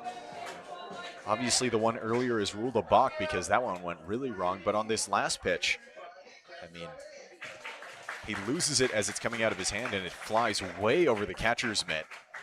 And the 2 runs that were in, the 2 runners in scoring position come home in very odd ways. And Ward will draw the walk. We'll have a pitching change here. More on the new arm coming in for London when we get back here at Hastings Stadium.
New pitcher into the ball game is going to be number 45, Caleb Cassie. He comes in here in relief. I believe this is going to be the first right-handed pitch that anybody on either team has seen so far tonight. Cassie, a native of Delta, BC, another guy from that lower mainland area. And Another wild pitch. And does that one get a piece of Patterson? No, it looks like he's okay. He's good. Thought for a second it might have hit him, but no, runner will advance as well. So Matthew Ward up to second base now on the first pitch. That's a wild one. Talked a little bit earlier in this game about London's last time out. That very dramatic 10-9 win in extra innings over Hamilton. Well, it was Cassie himself who got the winning decision in that game. And that one's called a strike. I believe it was a strike regardless of the swing on Patterson. So count goes 1-1. He got a scoreless 11th inning to set up the majors to walk it off in the bottom of that frame. And oh, that caught Patterson right on the front knee. Ooh, that was ugly. And he'll run it off. What a champ. Yeah, that is some real toughness from Ashton Patterson. I mean, not only could you hear that ball bounce off his knee, but it bounced so far away. I mean, it got nothing but bone. Looks like down there on his kneecap. And yeah, I mean, that's a tough guy. Number 17, Ryan Dos Santos. Lever up the leadoff man in Ryan Dos Santos. And again, this is the first time that, like you mentioned, both sides are seeing a right-handed pitcher. This has got to be a big favor for all these lefties in the lineup. Oh my gosh, it's probably like, swimming underwater for a long time and then coming up for a breath of fresh air. Getting that Seeing a right-handed oxygen. pitch. Yeah. Look at the moon out there. Where? You see that? It's like, Oh, wow, yeah, it's hidden. 2-1. what is the moon right now? I'm gonna take a look at this. It is waxing gibbous phase. It is 98% illuminated. So, yeah, that makes sense. And it is heading towards the next full moon tomorrow. So, So it's about a full moon. We're That makes looking pretty sense. full. I'm just curious why it's orange. Is this like a harvest moon situation? Is this smoke situation? 1-2 count. Dos Santos lifts this in the left field. Coming in is Lewis, and he'll make the grab. So Royals threaten yet again, but unable to get anything across. They lead it 3-0. Oh, excuse me. They got 2 across here in the inning. Forgot about the pitching change that happened mid. They're able to get 2 on the wild pitches from Cecilio Pimento and the box. So they lead it 3-0 as we head towards the 7th inning here at Hastings Stadium.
New pitcher into the ball game here for the Guelph Royals. They're going to go with the right-hander, and one of the more dominant right-handers that is in their bullpen, in Glavin Pineda, number 41. Well, Glavin Pineda has been an absolutely dominant reliever for the Royals so far this season. He's appeared in 8 different contests, putting up a 1.64 ERA so far in the season. But interestingly enough, back on July 22nd, a day where he did not appear on the mound, he came up for 2 at-bats. Yeah, so I was actually on the mic for that game, and Pineda in his first at-bat launches a double into the right center gap. What happened? Is he a two-way player now? So he used to be throughout the minor leagues in the affiliate when he was there for the Angels, I believe it was. He was actually a position player, and he transferred over to a pitcher just a couple of years ago. But, yeah, it was pretty funny to watch. I saw Pineda's name, I saw his jersey, and he came up, rips a double, and I was like, who the heck is this guy? And then realized afterwards it was Pineda. And then his second at-bat comes up, does the same thing, rips a ball to the outfield, but it gets caught. It's pretty impressive. It's impressive stuff. Last 2 appearances for Pineda. July 24th in Chatham, and then July 14th versus Hamilton here in Guelph. The time before that, he was scoreless in both of those, but he did allow 2 walks each time out, so he'll look to limit the free passes in this one. He's adding the count here 0-2 to Jarrett Burney, the center fielder, who is 0 for 1. Reached on a fielder's choice, and he walked in his last plate appearance. Here's the 0-2. Fastball misses high for ball 1. It's been a busy night out in center for Burney.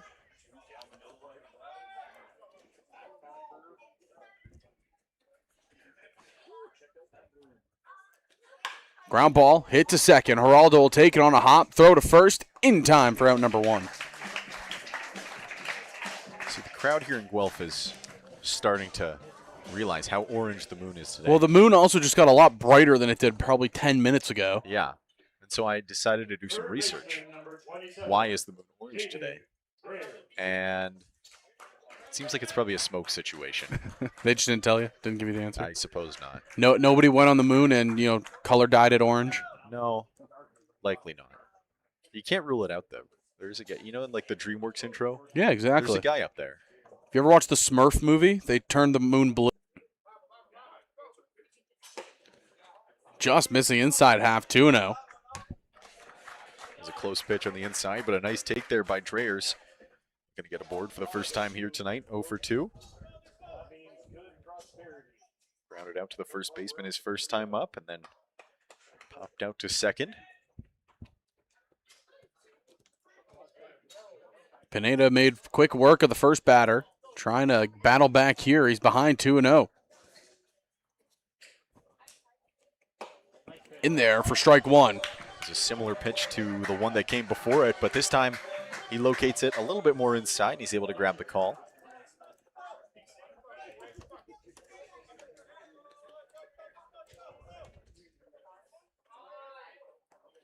Nothing ball game here in the 7th inning. The Royals on top. Pineda coming in relief here. Liam Watt had about an inning and a third. Good work. And that's missing low. Counts 3-1. Another really close pitch here. I've seen a few pitchers come into this game and struggle a little bit with their command to start off. And then, of course, Pimentel at the end of his start had that issue. But the Guelph faithful trying to drown out the Majors faithful that made the drive down. this is a very busy game. A lot of people here. This is lifted high at a play and foul. I don't know if I've ever seen it this packed in here at Hastings Stadium. I mean, in my few appearances, but we've got the field down the... It's always a fun battle on the field, but it's also a fun battle in the stands. 3-2 count. Pineda leans in. Comes set. Painting the outside of the zone in that at-bat. Even the balls looked like they were very, very close misses. And Ryan Jackson with a very animated strike three call.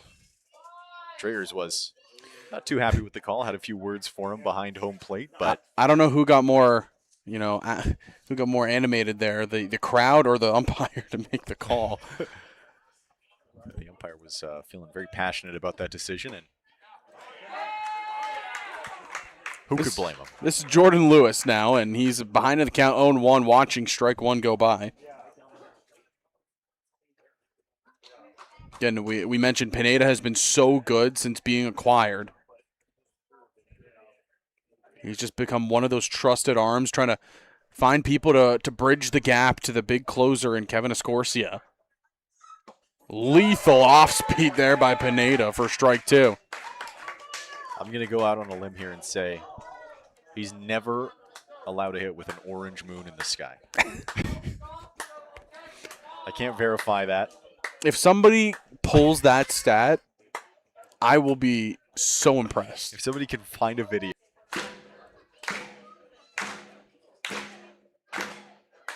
Pineda leans in.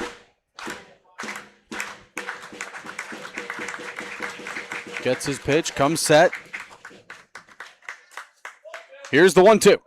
Swing on and miss. Strike 3. Pineda gets Lewis, and he sends down the majors 1-2-3 here in the 7th. We go to the bottom half. Royals still leading it 3-0.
Back here at Hastings Stadium, it's going to be 2-3-4 in the order. Anthony Gilbert, Miguel Geraldo, and Victor Mascai due up here to face Caleb Casey, Zach Benoit alongside Max Purdon. Bottom of the 7th inning here in this one, and it's a 3-0 score for the Guelph Royals over the London Majors. It was a real pitcher's duel for a long time, and then all of a sudden, Cecilio Pimentel had some real command issues that brought in 2 Guelph runners, but other than that, this has just been a very low-scoring, low-event game with a lot of pitching dominance. Anthony Gilbert has been aboard 2 times in this game. He walked his last time up back in the bottom of the 5th inning, and before that, singled. Bunts this one. It's popped up, and Eduardo Diolio will make the catch. Popped up to the catcher for out number 1. He watched the first pitch of the at-bat go by, squared around and pulled it back in time, swung through the second, and squared around a bunt again there and pops it out to the catcher. Yeah, a little bit of an odd at-bat there for Gilbert. He must have seen something that he liked with the defensive positioning, but poor contact on the bunt, and it pops it up into foul territory in range for the catcher to make the play. That'll bring up Miguel Geraldo, who is 1 for 2 on the day. Singled, flew out, and he's also reached on a walk.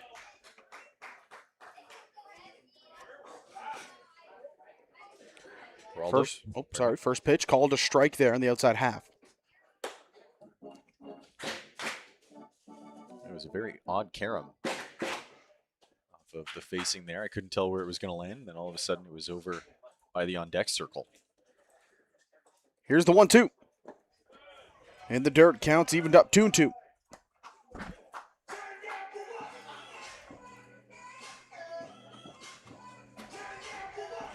Nothing says good vibes like turn down for what at 9:30.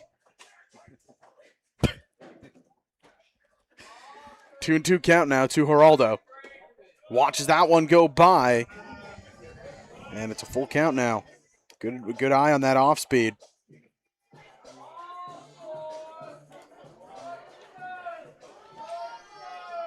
The Royals talked already about how valuable runs have been in this game so far, and if they're able to add on in this inning, it would be huge. Geraldo smokes this to center field. Bernie gives chase, but there's no use. That ball is long gone. Sending it well over the center field wall is Miguel Geraldo. And the lead extended. It's 4-0 for the Royals. Well, that ball was absolutely demolished off of the bat of Miguel Geraldo. He punches it out to center field, and it was hit so far that Jarrett Burney knew almost immediately he had no chance on it. It looked like he was jogging with almost no purpose out there in center field almost immediately. And like I was saying, before that pitch was delivered, run. Doesn't get any easier here with the power of Victor Mascai, who swings through that one for strike one. Like Geraldo before him, Mascai, another one of the Guelph batters who have made it to home plate in this game so far. He came home on that very awkward balk. Looks like he fouls this one off to the backstop.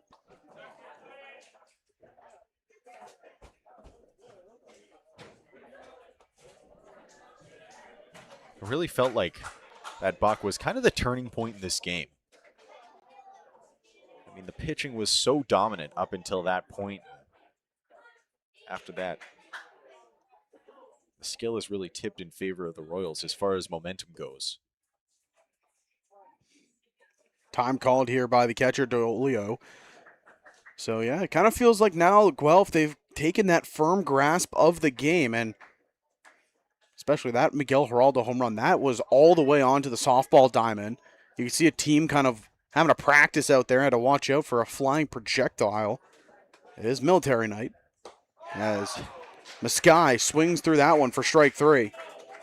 Well, what a thrill if you're the softball team, because all of a sudden you've got a free freezy sitting there in your lap. You're really excited about these freezies, my friend. And so ever since then, you know, when I purchased these toxic waste freezies at Loblaws, I guess I've been very excited about freezies.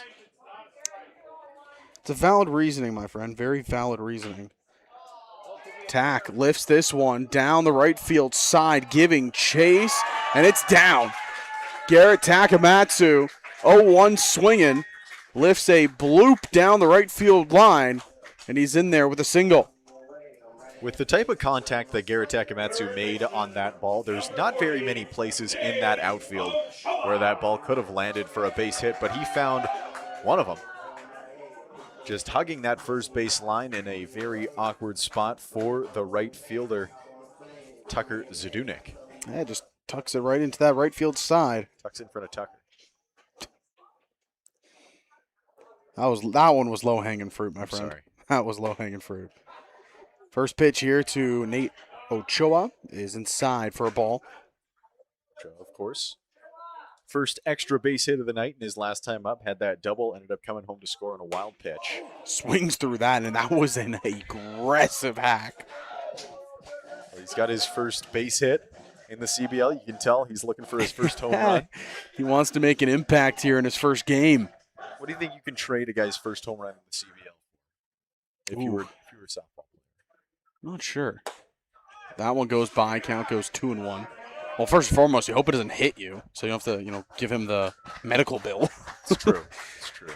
But if you make a nice catch out there, I could see maybe a freezy, free pop, signed baseball. Signed baseball feels like a good consolation. They would be diligent in their negotiating. So that's called strike two on the outside corner. It's a 2-2 count now. Ochoa, he did not agree with that call.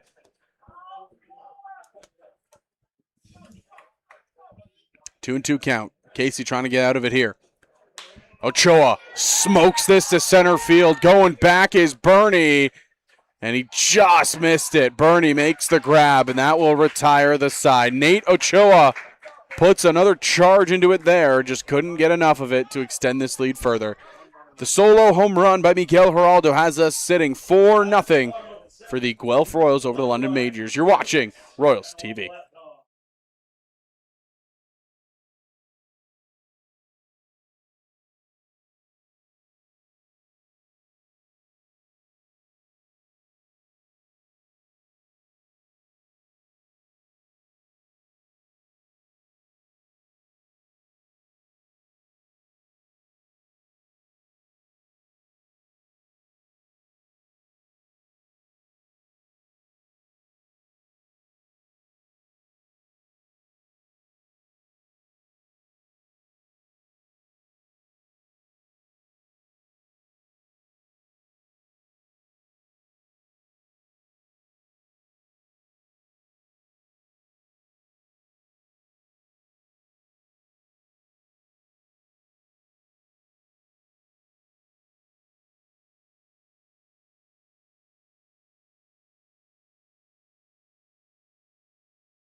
Welcome back here to the top half of the 8th inning. Zach Benoit alongside Max Purdon.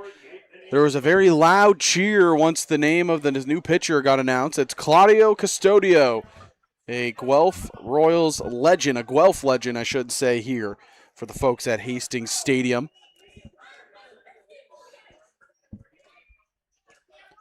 Yeah, this guy's a beast. Yeah, that's expert analysis, ladies and gentlemen. That's Max Purdon right there. Signed a week ago to return to the Royals for his 5th season here in the CBL. Back in 2022, he was the league MVP, and I almost don't even believe this stat. So he started 16 games that season.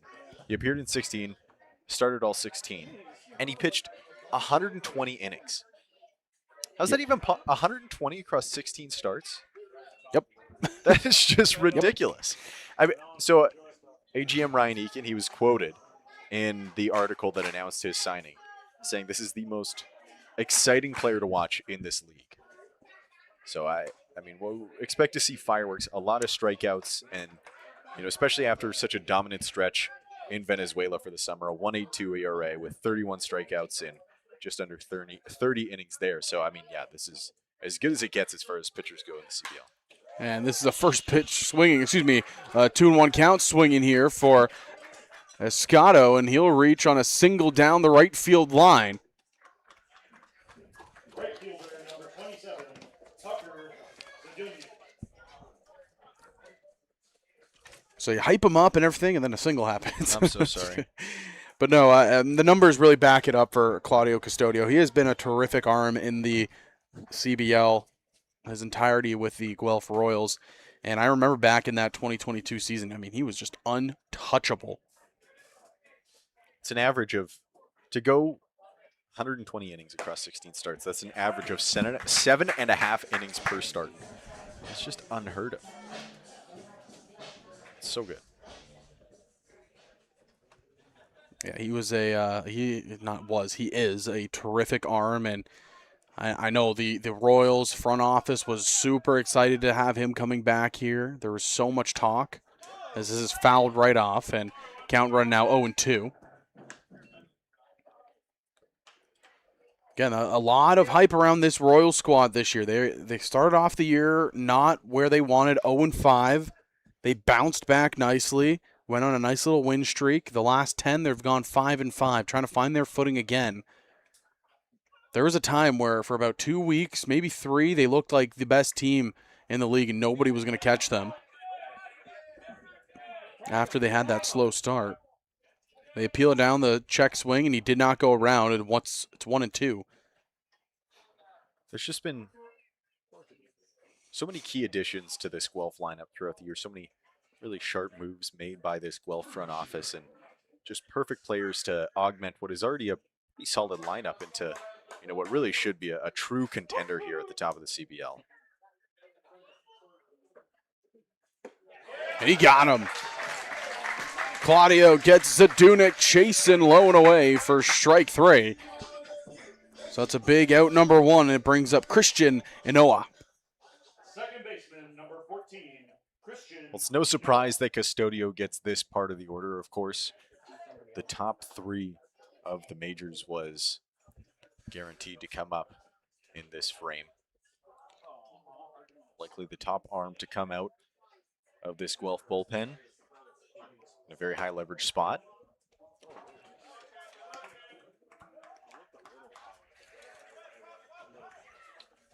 Well, the update around the league currently is the Hamilton Cardinals are up 7-1 on the Kitchener Panthers, bottom 5.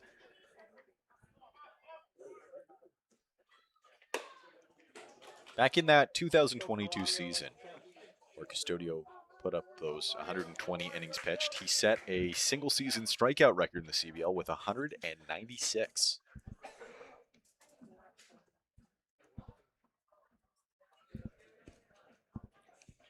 Two-0 count here to Inoa. Big lead over there by Escato. Just missing low. Ball 3. Again, over in that Hamilton Cardinal Kitchener Panther game, Evan McGill has 2 home runs. He is 2 for 4 tonight. 4 RBIs, 2 homers. As that's inside missing for ball 4. Not what you want to see if you're the Royals. Hamilton, of course, one of the teams ahead of them in the standings that they're looking to chase down. Because now all of a sudden this game against London, where you thought a win could maybe inch you closer to Hamilton in the standings. With Hamilton so far ahead, it looks like if you're able to hold on in this one for the Royals, all you do is keep pace. But should this result hold, you would gain a game on London, who are also, of course, above them in the standings. And again, this is a big stretch of games here for the Guelph Royals. You have tonight the London Majors. You're also playing the Barrie Bay Cats. But after that, you have, 3 winnable games, maybe 4 winnable games the next 5. You play Brantford twice. You play Kitchener twice. And kind of sandwiched in the middle of those games is Hamilton. So, if the Royals are able to come away with a victory here tonight, as Starling Joseph is up and he swings the first pitch there, they're able to come away with victories tonight and tomorrow against London and Barrie. They win the games against Kitchener and Brantford. Say they drop it against Hamilton, they can really put themselves back up into contention for that top spot. They're only 4 games out, but, one bad week by one of these top teams. We've seen it. A lot of shifting has happened amongst the top 4 teams. Low and away, count goes 1-1 here on Joseph.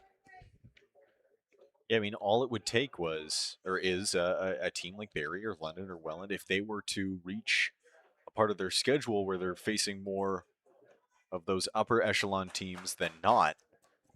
I mean, that would be a real opportunity for Guelph to catch them. This is skied. Shallow center field. Williams coming in, and he'll make the grab for out number 2. Tough night for Joseph at the plate. Struck out in his first at bat, and then in the top of the 6th inning, of course, grounded into a 4-3 double play, which was really an incredible play over there at second base by Miguel Geraldo, who was covering the bag on a stolen base attempt and made a leaping throw over to first. But that puts Joseph at 0 for 4 in the night. Well, it doesn't get easier here. Trent Lenahan right behind him.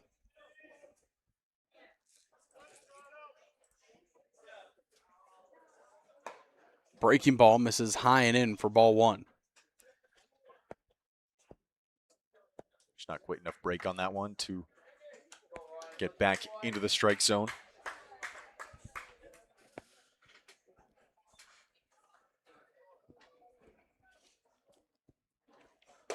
Big cut there. And counts evened up 1-1. Claudio, again, he's so well known around these parts up here in Guelph for what he's done for the Royals over his career. you add a pitcher like him to your bullpen or to the starting rotation, kind of depends on how much they get him stretched out before getting in action as a starter again. But he is so good. But Lenahan crushes this to left field. Patterson has a beat, and he can't make the catch. One run scores, second runner gets the wave, and he's in there as well. And it was a moonshot fly ball to left field. It came down and in and out of the glove of Ashton Patterson. So that's an error on the left fielder as 2 runs will score. And just like that, the lead is cut right in half. That was really loud contact off the bat of Trent Lenahan. He skied that so far. I mean, you can definitely see how the error could be made there in left field. That was just an impossibly high fly ball. And it brings home the first 2 runs of the game. It looked like the Royals were really in cruise control down the stretch of this game, but all of a sudden, they're in a spot where they're going to need some really solid pitching to close this one out. Like you said, partner, tying run is here at the plate. Breaking ball high. Even up 1-1. Diolio fighting the dirt and dust there. That came off the glove of Matthew Ward.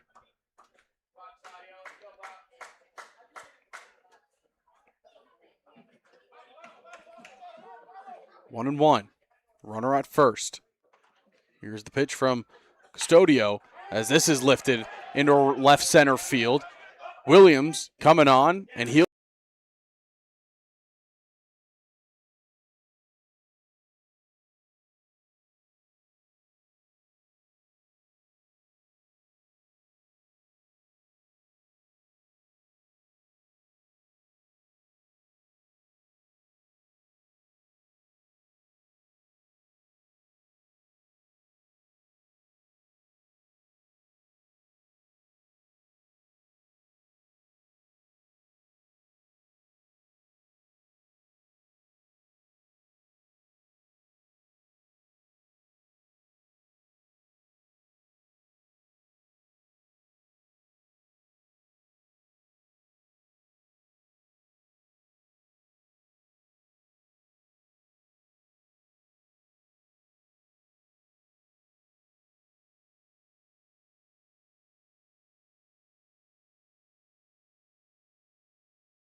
in majors. Number 21, Daniel Orfali, will be coming in here.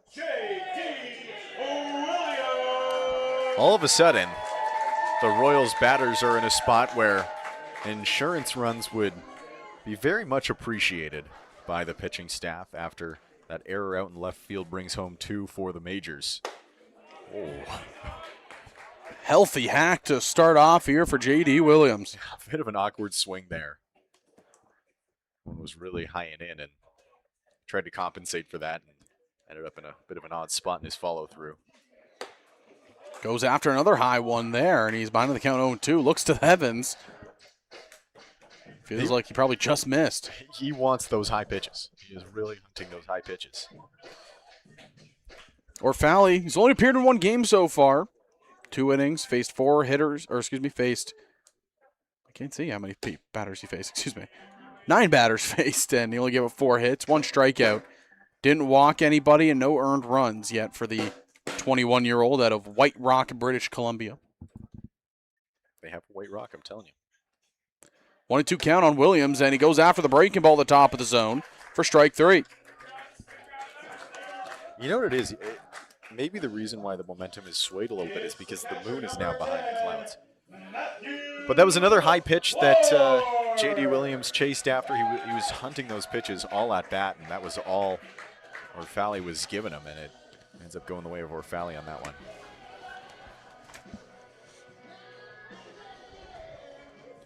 The bottom third of the order, Williams, Ward, Patterson, the three due up.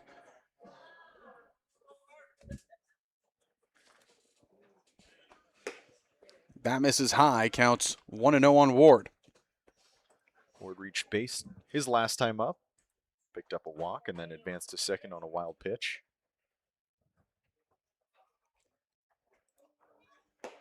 Big cut there, and looks like he was out in front of the breaking ball.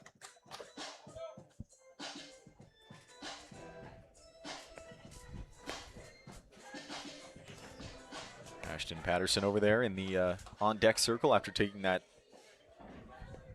pretty horrifying, oh my goodness.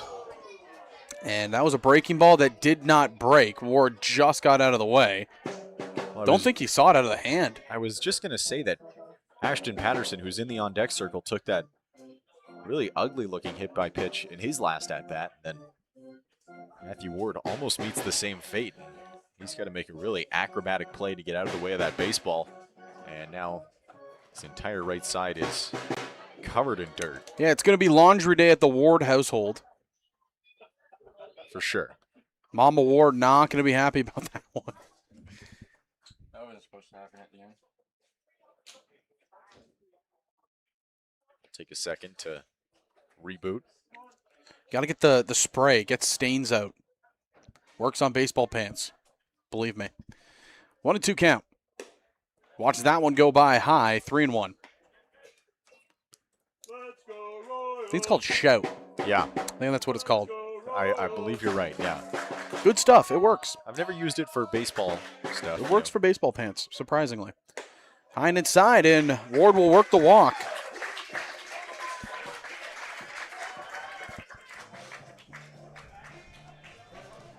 Orfali tried to feed him more high fastballs the same way he was feeding J.D. Williams. It worked on Williams. It did not work on Matthew Ward, who just watched that pitch go by and stands up at second with his second straight walk. Pardon me, at first with his second straight walk. Well, this is a big moment here for Ashton Patterson. You mentioned he was hitting the knee his last at-bat, but he was also the one out in left field that made that error that allowed two runners to cross, trying to just bounce back here for his squad. And not surprised he swings through strike one there, wants to try to make an impact quick. Here's number one. Be pretty poetic if he were to put this one over the fence and restore those two runs that he probably feels a little bit responsible for. Well, he smokes it to center field, but Bernie going back, and he'll make the grab. You almost had it, partner. And if you did, I would have asked you what the lottery numbers were afterwards. I think he just got that one a little bit off the end of the bat. Looked like a good launch angle.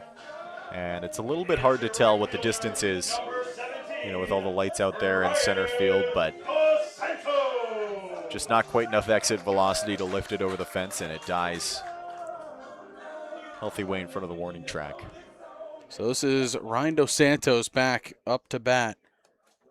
Trying to get something on the board here.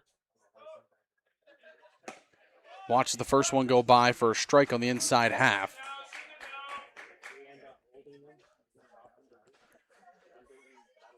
Dos Santos 0 for 4 tonight. 3 straight fly. Oh, we got a stolen base attempt. Oh, yeah, Ward had that easily. He was going before Orfali was even coming set. And he's in there with the stolen base. Counts 1-1 on Dos Santos, and mentioned 0 for 4 in the night, trying to cash one in here, especially with the runner in scoring position. He's flown out 3 straight times out to the outfield. That one goes low. Ward takes off for third, and he's in there standing. So how about Matthew Ward displaying the speed? Ward not the speediest guy, only 4 stolen bases coming into this one. But he's able to motor into third, all on his own accord. And now any base hit would bring him home here from Ryan Dos Santos, who's trying to get in the hit column for the first time tonight. Quick meeting at the mound between catcher and pitcher. I think he changed up his batting gloves. Did he? They look yellow now. Maybe it's the dirt. Maybe you need some shout. I'm pretty sure he had blue ones before. They matched the leg guard. That's the Okay. only reason I remember. Got it. You Yeah. know, you got to be stylish out there. But now he goes with the yellow. Interesting. Ahead of the count here, 2-1.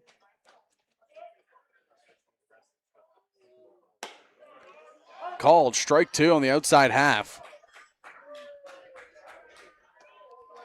It was a very close pitch. Some of the Royals faithful not too happy with that call, but count now evens. Fouls it right back, and he is on top of the fastball. Just missed the barrel there. He timed that one up pretty well, just under the ball enough that it flips back directly into the netting.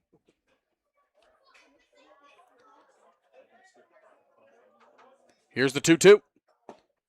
Low, 3-2. Orfali went with looked like a changeup down in the dirt and did not get Dos Santos chasing. Very patient at the plate here is 17. Orfali comes set. Here's the pitch. Dos Santos still fighting, staying alive up there at the plate. Well, Dos Santos, of course, one of the great bases on ball drawers in CBL history.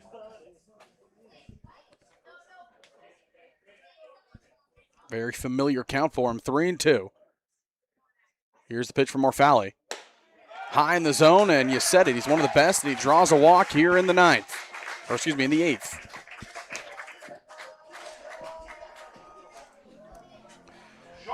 Now I'm going to give you the line here. Over, under 1.5 pitches that Dos Santos goes to second here. Oh, you think he's stealing? Yeah. Yeah. That's probably a good bet. Over, under 1.5. What do you got?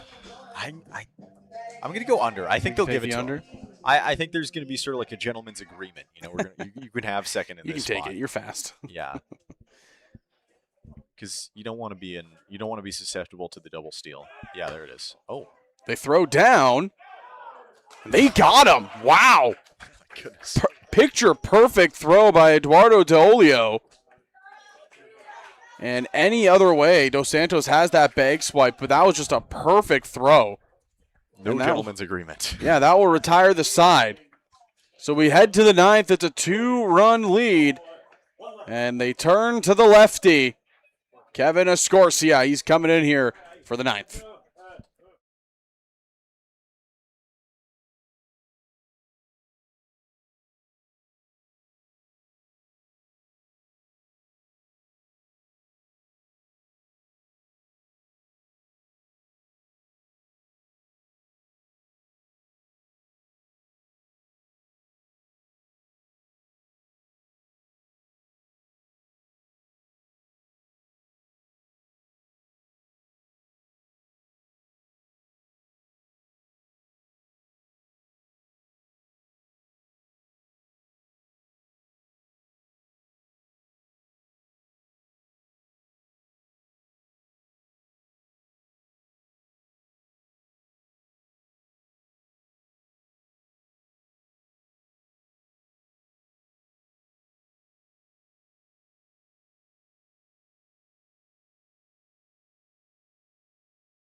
Kevin Escorcia, the pitcher coming in here for the side of the Guelph Royals. Zach Benoit alongside Max Purdon.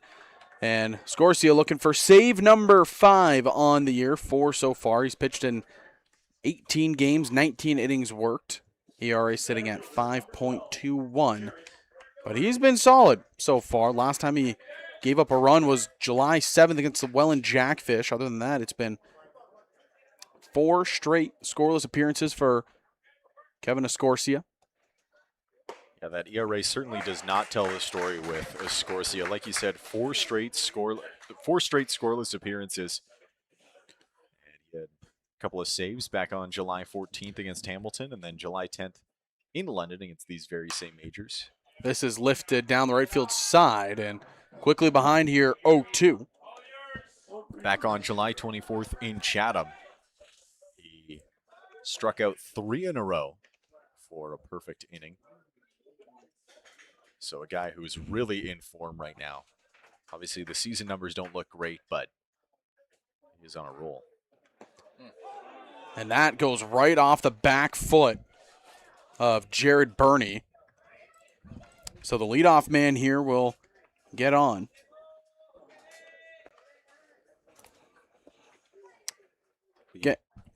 Pardon me. It'll be interesting to see if Burney decides to try to steal here, because technically the run doesn't really matter from his spot, right? But he also may be trying to negate the double play, and he also has just been hit on the foot, so that could factor into things. So that's something to watch over there at first base. Burney, a very speedy runner. Already picked up a stolen base earlier in this game. I was going to mention for Escorcia, again, the ERA, like you said, it doesn't really speak to what he's done this season. You take out his debut against the Welland Jackfish where he gave up 5, and he's only given up 6 runs in 18 innings. Change over at third base. Looks like it's Kyle Cush now into the game.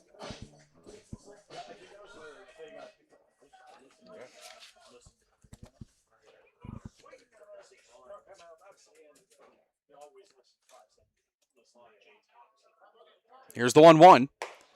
In there for strike 2, looking. Got him chasing the high breaking ball for strike 1. Gets him looking at a fastball away for strike 2. Scorsia ahead now, 1-2. Scorsia's got that wide release angle, and it comes across the body of Dreyers there. It's so hard to see if you're the left-handed hitter. And he almost lands another one. Oh. Scorsia was looking to the heavens as Ward tossed that one back. Bit of an odd situation there. Count goes even 2-2. Escorcia, he made a great pitch there, just didn't get the call. And if I'm Escorcia here, I'm going with a fastball in the outside corner. You painted that one perfectly, just didn't get the call your way. Come set, check on the runner. Here's the delivery. And he did go with the fastball, but this time it's lifted foul by Dreyer.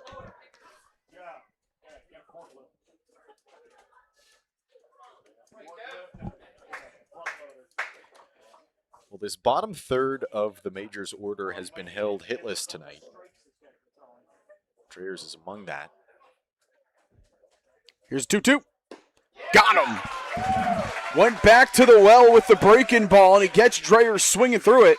Like I said, the bottom third of this majors order has been held hitless, and Lewis is the number 9 hitter, so of course he falls among that group.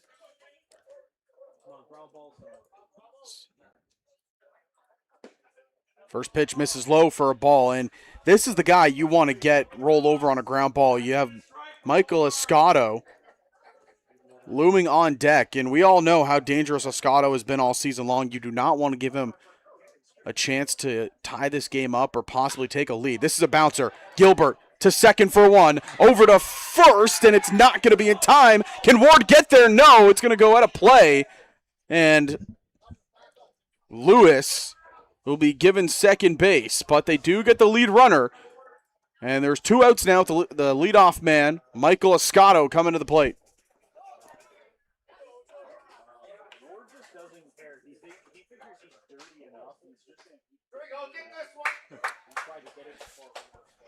So Escato will reach base, or excuse me, Lewis will reach base on the fielder's choice, and he'll be granted second on the throwing error for Miguel Geraldo. Well, fortunately for the Royals, that runner at second is not the tying run, so it's not the end of the world that that ball gets out of play, but still a brilliant hustle from Matthew Ward, getting over towards the dugout over there, trying to keep it in play.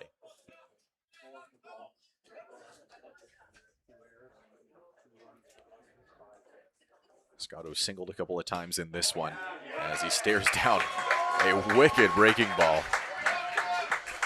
A backdoor. Now the hopes of the Majors in this one lie on the back of their leadoff hitter. Quick check on the runner at second. Scorsia, here's the delivery. Moscato swings through it for strike two.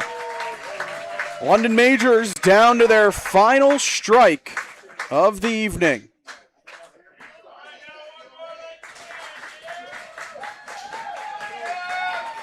You can hear them getting loud here in Guelph. The Royals trying to take one away here from the London Majors. 1-2 on Escorcia. Here's the pitch to Scotto. He lifts it down the right field side, but way foul, so we'll do it again.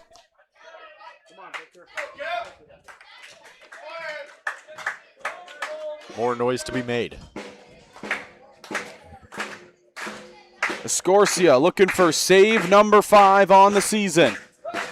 He has Escato behind 1-2. Comes set, checks on the runner at second. Here's the pitch. Got him looking for strike 3.